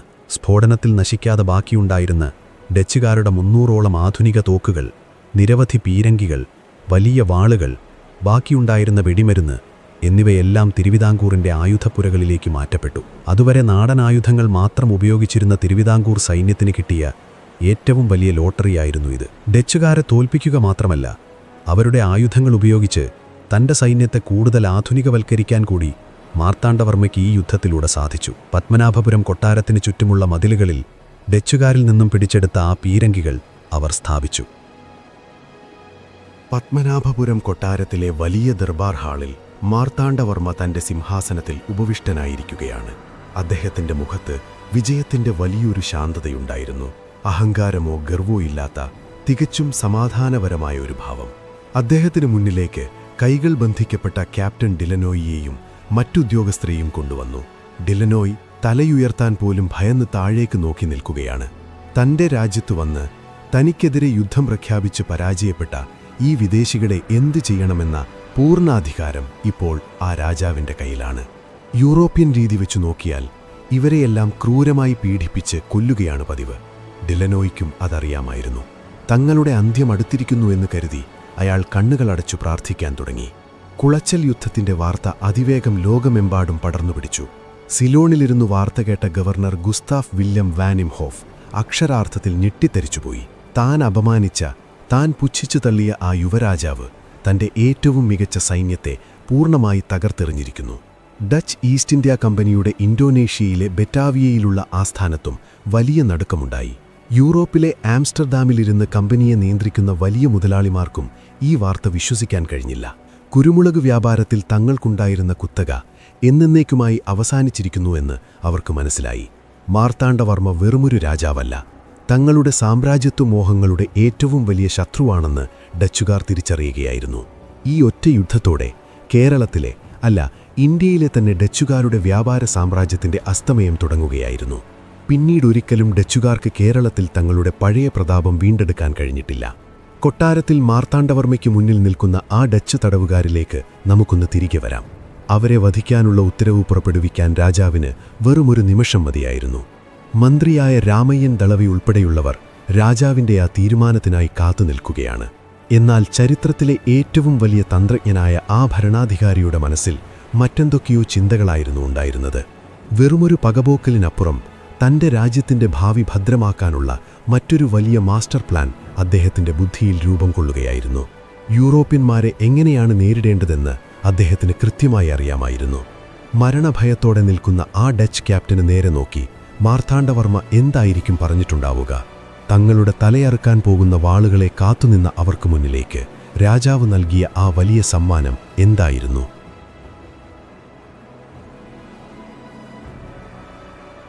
പത്മനാഭപുരം കൊട്ടാരത്തിലെ ആ വലിയ ദർബാർ ഹാളിൽ ഇപ്പോൾ അനുഭവപ്പെടുന്നത് വലിയൊരു നിശബ്ദതയാണ്. തടികൊണ്ട് അതിമനോഹരമായി കൊത്തുപണികൾ ചെയ്ത് ആ വിശാലമായ മുറിക്കുള്ളിൽ രാജാവിൻ്റെ സിംഹാസനത്തിന് മുന്നിലായി നിൽക്കുകയാണ് ക്യാപ്റ്റൻ ഡി ലെന്നോയ്. മരണത്തെ മുഖാമുഖം കണ്ട് തലകുനിച്ച് കൈകളിൽ വലിയ ഇരുമ്പ് ചങ്ങലകളുമായി നിൽക്കുന്ന ആ യൂറോപ്യൻ സൈന്യാധിപനെ എല്ലാവരും വലിയ അത്ഭുതത്തോടെയാണ് നോക്കുന്നത്. തങ്ങളെ എപ്പോൾ വേണമെങ്കിലും കൊലക്കളത്തിലേക്ക് കൊണ്ടുപോകുമെന്ന് അയാൾ ഉറപ്പിച്ചു കഴിഞ്ഞിരുന്നു. യൂറോപ്യൻ യുദ്ധനിയമങ്ങൾ അനുസരിച്ച് യുദ്ധത്തിൽ തോറ്റവർക്ക് ലഭിക്കുന്നത് ഒന്നുകിൽ മരണം, അല്ലെങ്കിൽ ഇരുമ്പഴിക്കുള്ളിലെ കടുത്ത തടവ് ശിക്ഷയാണ്. തൻ്റെ നാടിനെയും പ്രിയപ്പെട്ട കുടുംബത്തെയും ഇനി ഒരിക്കലും കാണാൻ കഴിയില്ലെന്ന വലിയൊരു ഭയം അയാളുടെ മനസ്സിൽ നിറഞ്ഞു നിന്നു. ഡി ലെന്നോയുടെ കൂടെയുണ്ടായിരുന്ന ക്യാപ്റ്റൻ ഡോൺഹോഫ് ഉൾപ്പെടെയുള്ള മറ്റുദ്യോഗസ്ഥരും തങ്ങളുടെ ജീവനു വേണ്ടി ഉള്ളുരുകി പ്രാർത്ഥിക്കുകയാണ്. എന്നാൽ തിരുവിതാംകൂറിൻ്റെ സിംഹാസനത്തിലിരിക്കുന്ന ആ രാജാവ് ലോകം കണ്ട ഏറ്റവും വലിയ നയതന്ത്രജ്ഞരിൽ ഒരാളായിരുന്നു. വെറുമൊരു പകപോക്കലിന് പകരം തൻ്റെ രാജ്യത്തിന് ഏറ്റവും ഉപകാരപ്രദമായ തികച്ചും ദീർഘവീക്ഷണമുള്ള ഒരു തീരുമാനമാണ് മാർത്താണ്ഡവർമ്മ അവിടെ എടുക്കുന്നത്. മന്ത്രിയായ രാമയ്യൻ ദളവയുമായി കൂടിയാലോചിച്ച ശേഷം രാജാവ് തന്നെ ആ സുപ്രധാന തീരുമാനം പ്രഖ്യാപിക്കുകയാണ്. ഡി ലെന്നോയിയെയും മറ്റുദ്യോഗസ്ഥരെയും കൊലപ്പെടുത്തുന്നതിന് പകരം അദ്ദേഹം അവർക്കൊരു പുതിയ ജീവിതം വാഗ്ദാനം ചെയ്തു. ഡി ലെന്നോയിയുടെ സൈനിക മികവും ആധുനിക ആയുധങ്ങൾ കൈകാര്യം ചെയ്യാനുള്ള അപാരമായ കഴിവും മാർത്താണ്ഡവർമ്മയ്ക്ക് കൃത്യമായി അറിയാമായിരുന്നു. തിരുവിതാംകൂർ സൈന്യത്തെ വെറുമൊരു നാടൻ പട എന്നതിൽ നിന്നും ഒരു യൂറോപ്യൻ സൈന്യത്തിൻ്റെ ഉന്നത നിലവാരത്തിലേക്ക് ഉയർത്താൻ ഈ ഡച്ചുകാരന് കഴിയുമെന്ന് അദ്ദേഹം ഉറച്ചു വിശ്വസിച്ചു. അതുകൊണ്ടുതന്നെ തങ്ങളുടെ സൈന്യത്തിൽ ഒരു ഉദ്യോഗസ്ഥനായി ചേരാനും തിരുവിതാംകൂർ ഭടന്മാർക്ക് ആധുനിക യുദ്ധമുറകളിൽ കൃത്യമായ പരിശീലനം നൽകാനും മാർത്താണ്ഡവർമ്മ ഡി ലെന്നോയിയോട് ആവശ്യപ്പെടുന്നു. സ്വന്തം ജീവൻ തിരിച്ചുകിട്ടിയതിൻ്റെ വലിയ ആശ്വാസത്തിൽ ആ യൂറോപ്യൻ കമാൻഡർ നിറഞ്ഞ കണ്ണുകളോടെ സന്തോഷപൂർവ്വം ആ വാഗ്ദാനം സ്വീകരിക്കുകയാണ്. ചരിത്രത്തിലെ ഏറ്റവും വലിയൊരു ശത്രുത അത്ഭുതകരമായ വലിയൊരു സൗഹൃദമായി മാറുന്ന അവിശ്വസനീയമായ കാഴ്ചയ്ക്കാണ് പത്മനാഭപുരം കൊട്ടാരം അന്ന് സാക്ഷ്യം വഹിച്ചത്. ശത്രുതയുടെ വാളുകൾക്ക് പകരം അവിടെ സ്നേഹത്തിൻ്റെ വലിയൊരു യുഗം പിറക്കുകയായിരുന്നു. ക്യാപ്റ്റൻ ഡി ലെന്നോയ് വെറുമൊരു വിദേശി മാത്രമായി അവിടെ ഒതുങ്ങിയില്ല. അദ്ദേഹം തിരുവിതാംകൂറിനോട് തനിക്ക് ജീവൻ തിരികെ നൽകിയ മാർത്താണ്ഡവർമ്മയോട് പൂർണ്ണമായും കൂറുപുലർത്തി. തൻ്റെ വലിയ സൈനിക അറിവുകൾ മുഴുവൻ ഉപയോഗിച്ച് അദ്ദേഹം തിരുവിതാംകൂർ സൈന്യത്തെ ഉടച്ചുവാർക്കുകയാണ്. നായർ പടയാളികൾക്ക് യൂറോപ്യൻ മാതൃകയിലുള്ള അച്ചടക്കവും മികച്ച പരിശീലനവും അദ്ദേഹം നൽകി. ഡച്ചുകാരിൽ നിന്നും പിടിച്ചെടുത്ത തോക്കുകളും വലിയ പീരങ്കികളും കൃത്യമായി ഉപയോഗിക്കാൻ അദ്ദേഹം നാട്ടുപടയാളികളെ പഠിപ്പിച്ചു. ഉദയഗിരി കോട്ട ഉൾപ്പെടെയുള്ള വമ്പൻ കോട്ടകൾ അദ്ദേഹം യൂറോപ്യൻ വാസ്തുവിദ്യയിൽ വളരെ ഭദ്രമായി പണികഴിപ്പിച്ചു. വെടിമരുന്ന് സൂക്ഷിക്കാനും ആയുധങ്ങൾ നിർമ്മിക്കാനും അദ്ദേഹം വലിയ സൗകര്യങ്ങൾ ഒരുക്കി. പിന്നീട് തിരുവിതാംകൂറിനെ ലക്ഷ്യമാക്കി വന്ന സാക്ഷാൽ ടിപ്പു സുൽത്താന്റെ ആക്രമണത്തെ വരെ ചെറുത്തുനിന്ന ചരിത്രപ്രസിദ്ധമായ നെടുംകോട്ട അഥവാ ട്രാവൻകൂർ ലൈൻസ് പണിയുന്നതിലും അദ്ദേഹം വലിയ പങ്ക് വഹിച്ചു. ചുരുക്കത്തിൽ തൻ്റെ നാടിനെ തോൽപ്പിച്ച ഒരു കൊച്ചു രാജ്യത്തിനു വേണ്ടി തൻ്റെ ജീവൻ തന്നെ പകുത്തു നൽകാൻ ഡി ലെന്നോയ് തയ്യാറാവുകയായിരുന്നു. വർഷങ്ങൾ കടന്നുപോയപ്പോൾ ഡി ലെന്നോയ് തിരുവിതാംകൂറിൻ്റെ ഏറ്റവും വിശ്വസ്തനായ സൈന്യാധിപനായി മാറി. കൊട്ടാരത്തിലുള്ളവരും സാധാരണ ജനങ്ങളും അദ്ദേഹത്തെ വലിയ സ്നേഹത്തോടെയും ആദരവോടെയും ഒരു പുതിയ പേര് വിളിച്ചു, വലിയ കപ്പിത്താൻ. ഒരു വിദേശിക്ക്, അതും തങ്ങളെ വെടിവെച്ച് കൊല്ലാൻ വന്ന ഒരു വലിയ ശത്രുവിന് ഇതിലും വലിയൊരു അംഗീകാരം ലഭിക്കുക എന്നത് ലോകചരിത്രത്തിൽ തന്നെ അത്യപൂർവമാണ്. ഉദയഗിരി കോട്ടയ്ക്കുള്ളിൽ തന്നെയാണ് വലിയ കപ്പിത്താന് താമസിക്കാൻ മാർത്താണ്ഡവർമ്മ എല്ലാ സൗകര്യങ്ങളും ഒരുക്കിയത്. അദ്ദേഹം മരിക്കുന്നതുവരെ തിരുവിതാംകൂറിനു വേണ്ടി അങ്ങേയറ്റം വിശ്വസ്തയോടെ സേവനമനുഷ്ഠിച്ചു. ഇന്നും കന്യാകുമാരി ജില്ലയിലെ ഉദയഗിരി കോട്ടയിൽ പോയാൽ തിരുവിതാംകൂറിൻ്റെ ഈ വലിയ കപ്പിത്താൻ്റെ ചരിത്രമുറങ്ങുന്ന ശവകുടീരം നമുക്ക് കാണാം. ശത്രുതയുടെ വെടിയുണ്ടകൾക്ക് പകരം സ്നേഹത്തിൻ്റെ കാറ്റിന് വലിയ മാറ്റങ്ങൾ കൊണ്ടുവരാൻ കഴിയുമെന്നതിൻ്റെ ഏറ്റവും വലിയൊരു ഓർമ്മപ്പെടുത്തലായി ആ സ്മാരകം ഇന്നും അവിടെ നിലകൊള്ളുന്നു. പരസ്പരം പോരടിച്ച ഡിലനോയിയും മാർത്താണ്ഡവർമ്മയും പിന്നീട് അടുത്ത സുഹൃത്തുക്കളായി മാറുന്നത് ചരിത്രത്തിലെ വളരെ മനോഹരമായൊരേടാണ്. കുളച്ചൽ യുദ്ധവിജയം തിരുവിതാംകൂറിനെ വലിയൊരു സുവർണകാലത്തേക്കാണ് നയിച്ചത്. മലബാർ തീരത്ത് ഡച്ചുകാരുടെ വ്യാപാര കുത്തക എന്നേക്കുമായി തകർന്നു. കുരുമുളകിൽ നിന്നുള്ള വലിയ വരുമാനം മുഴുവൻ തിരുവിതാംകൂറിൻ്റെ ഖജനാവിലേക്ക് വലിയ നദികൾ പോലെ ഒഴുകിയെത്തി. മാർത്താണ്ഡവർമ്മ ഈ പണം ഉപയോഗിച്ച് നാടിൻ്റെ അടിസ്ഥാന സൗകര്യങ്ങൾ വലിയ രീതിയിൽ വികസിപ്പിച്ചു. വലിയ ക്ഷേത്രങ്ങൾ പണിതു, പുതിയ റോഡുകൾ നിർമ്മിച്ചു, കർഷകർക്ക് കൂടുതൽ സാമ്പത്തിക സഹായങ്ങൾ നൽകി. വേനൽക്കാലത്തും കൃഷി ചെയ്യാൻ ജലസേചനത്തിനായി പുതിയ കനാലുകൾ നിർമ്മിച്ചു. തിരുവിതാംകൂർ എന്നത് ചുരുങ്ങിയ കാലം കൊണ്ട് ഇന്ത്യയിലെ തന്നെ ഏറ്റവും ശക്തവും സമ്പന്നവുമായ മഹാരാജ്യങ്ങളിലൊന്നായി മാറി. ചിന്നിച്ചിതറിക്കിടന്ന കുറേ നാട്ടുരാജ്യങ്ങളെ ഒന്നാക്കി മാറ്റി അവരെ ഒരു വിദേശ ശക്തിയുടെയും മുന്നിൽ തലകുനിക്കാൻ അനുവദിക്കാത്ത വലിയൊരു സാമ്രാജ്യമായി പടുത്തുയർത്തിയ മാർത്താണ്ഡവർമ്മ എന്ന ആ മഹാനായ ഭരണാധികാരി പിന്നീട് 1750 തൻ്റെ രാജ്യത്തെ മുഴുവൻ സമ്പത്തും അധികാരവും ശ്രീ പത്മനാഭസ്വാമിക്ക് മുന്നിൽ സമർപ്പിച്ചുകൊണ്ട് തൃപ്പടിദാനം നടത്തി. താൻ ആ വലിയ ഈശ്വരൻ്റെ വെറുമൊരു ദാസൻ മാത്രമാണെന്ന് പ്രഖ്യാപിച്ച് അദ്ദേഹം ചരിത്രത്തിൽ അനശ്വരനായി മാറി. കുളച്ചലിൻ്റെ ആ കടൽത്തീരം പിന്നീട് ഒരിക്കലും അത്തരമൊരു വലിയ യുദ്ധത്തിന് സാക്ഷ്യം വഹിച്ചിട്ടില്ല. ചോര വീണ് ചുവന്ന ആ വെളുത്ത മണൽത്തരികളെ അറബിക്കടലിലെ തിരമാലകൾ പതിയെ കഴുകി വൃത്തിയാക്കി. പുകഞ്ഞെരിഞ്ഞ വെടിമരുന്നിൻ്റെ ഭയാനകമായ ഗന്ധം മാറി അവിടെ വീണ്ടും കടൽക്കാറ്റിൻ്റെയും ഉപ്പുവെള്ളത്തിൻ്റെയും കുളിർമയുള്ള ഗന്ധം നിറഞ്ഞു തുടങ്ങി. മീൻപിടുത്തക്കാർ തങ്ങളുടെ വലിയ വള്ളങ്ങളുമായി വീണ്ടും പഴയതുപോലെ പാട്ടുകൾ പാടി സമാധാനത്തോടെ കടലിലേക്ക് പോയി തുടങ്ങി. തങ്ങൾ ഒരുമിച്ച് നേടിയെടുത്ത വലിയ വിജയത്തിൻ്റെ കഥകൾ അവർ തലമുറകളിൽ നിന്നും തലമുറകളിലേക്ക് വലിയ അഭിമാനത്തോടെ പറഞ്ഞുകൊടുത്തു. ലോകത്തെവിടെയുമുള്ള സാധാരണക്കാർക്ക് തങ്ങളുടെ നാടിന് വലിയൊരാപത്ത് വരുമ്പോൾ ഒരുമിച്ച് നിന്നാൽ ഏത് വലിയ സാമ്രാജ്യത്വ ശക്തിയെയും തോൽപ്പിക്കാമെന്ന വലിയ പാഠമാണ് കുളച്ചൽ യുദ്ധം നൽകിയത്. ഡച്ച് സാമ്രാജ്യത്തിൻ്റെ അഹങ്കാരത്തെ അറബിക്കടലിൻ്റെ ആഴങ്ങളിൽ എന്നേക്കുമായി കുഴിച്ചുമൂടിയ ആ യുദ്ധം യഥാർത്ഥത്തിൽ ഇന്ത്യയ്ക്ക് പുതിയൊരു പ്രഭാതത്തിൻ്റെ തുടക്കമായിരുന്നു. കാലം എത്രയോ കടന്നുപോയിരിക്കുന്നു. 18-ാം നൂറ്റാണ്ടിലെ ആ വലിയ കോലാഹലങ്ങളും പീരങ്കി മുഴക്കങ്ങളും യുദ്ധകാഹളങ്ങളും ഇപ്പോൾ കേവലം ചരിത്രത്താളുകളിൽ മാത്രം ഉറങ്ങുന്ന നേർത്ത ഓർമ്മകളാണ്. അന്ന് വലിയ യുദ്ധക്കപ്പലുകൾ നങ്കൂരമിട്ടിരുന്ന ആ അറബിക്കടൽ ഇന്ന് വളരെ ശാന്തമാണ്. കുളച്ചലിൻ്റെ മനോഹരമായ തീരത്തു വന്ന് കണ്ണുകൾ അടച്ചു നിൽക്കുമ്പോൾ ഇപ്പോൾ കേൾക്കുന്നത് മനുഷ്യരുടെ ഭയപ്പെടുത്തുന്ന ശബ്ദങ്ങളല്ല, മറിച്ച് സാവധാനം തീരത്തു വന്നടിക്കുന്ന തിരമാലകളുടെ വളരെ താളാത്മകമായ സംഗീതം മാത്രമാണ്. ആ തിരമാലകൾ ഓരോ തവണ കരയിലേക്ക് വരുമ്പോഴും പഴയകാലത്തിൻ്റെ വലിയൊരു സമാധാനം കൂടി അത് നമ്മളിലേക്ക് പകർന്നു നൽകുകയാണ്. നിങ്ങളിപ്പോൾ തികച്ചും സുരക്ഷിതരാണ്. വലിയൊരു ചരിത്രത്തിൻ്റെ ഏടുകളിലൂടെയുള്ള നമ്മുടെ ഈ സുദീർഘമായ യാത്ര ഇവിടെ അവസാനിക്കുകയാണ്. പകലിലെ വലിയ ഓട്ടപ്പാച്ചിലുകൾക്കും അനേകം തിരക്കുകൾക്കും ശേഷം നിങ്ങളുടെ മനസ്സും ശരീരവും ഇപ്പോൾ പൂർണ്ണമായ വിശ്രമം ആഗ്രഹിക്കുന്നുണ്ട്.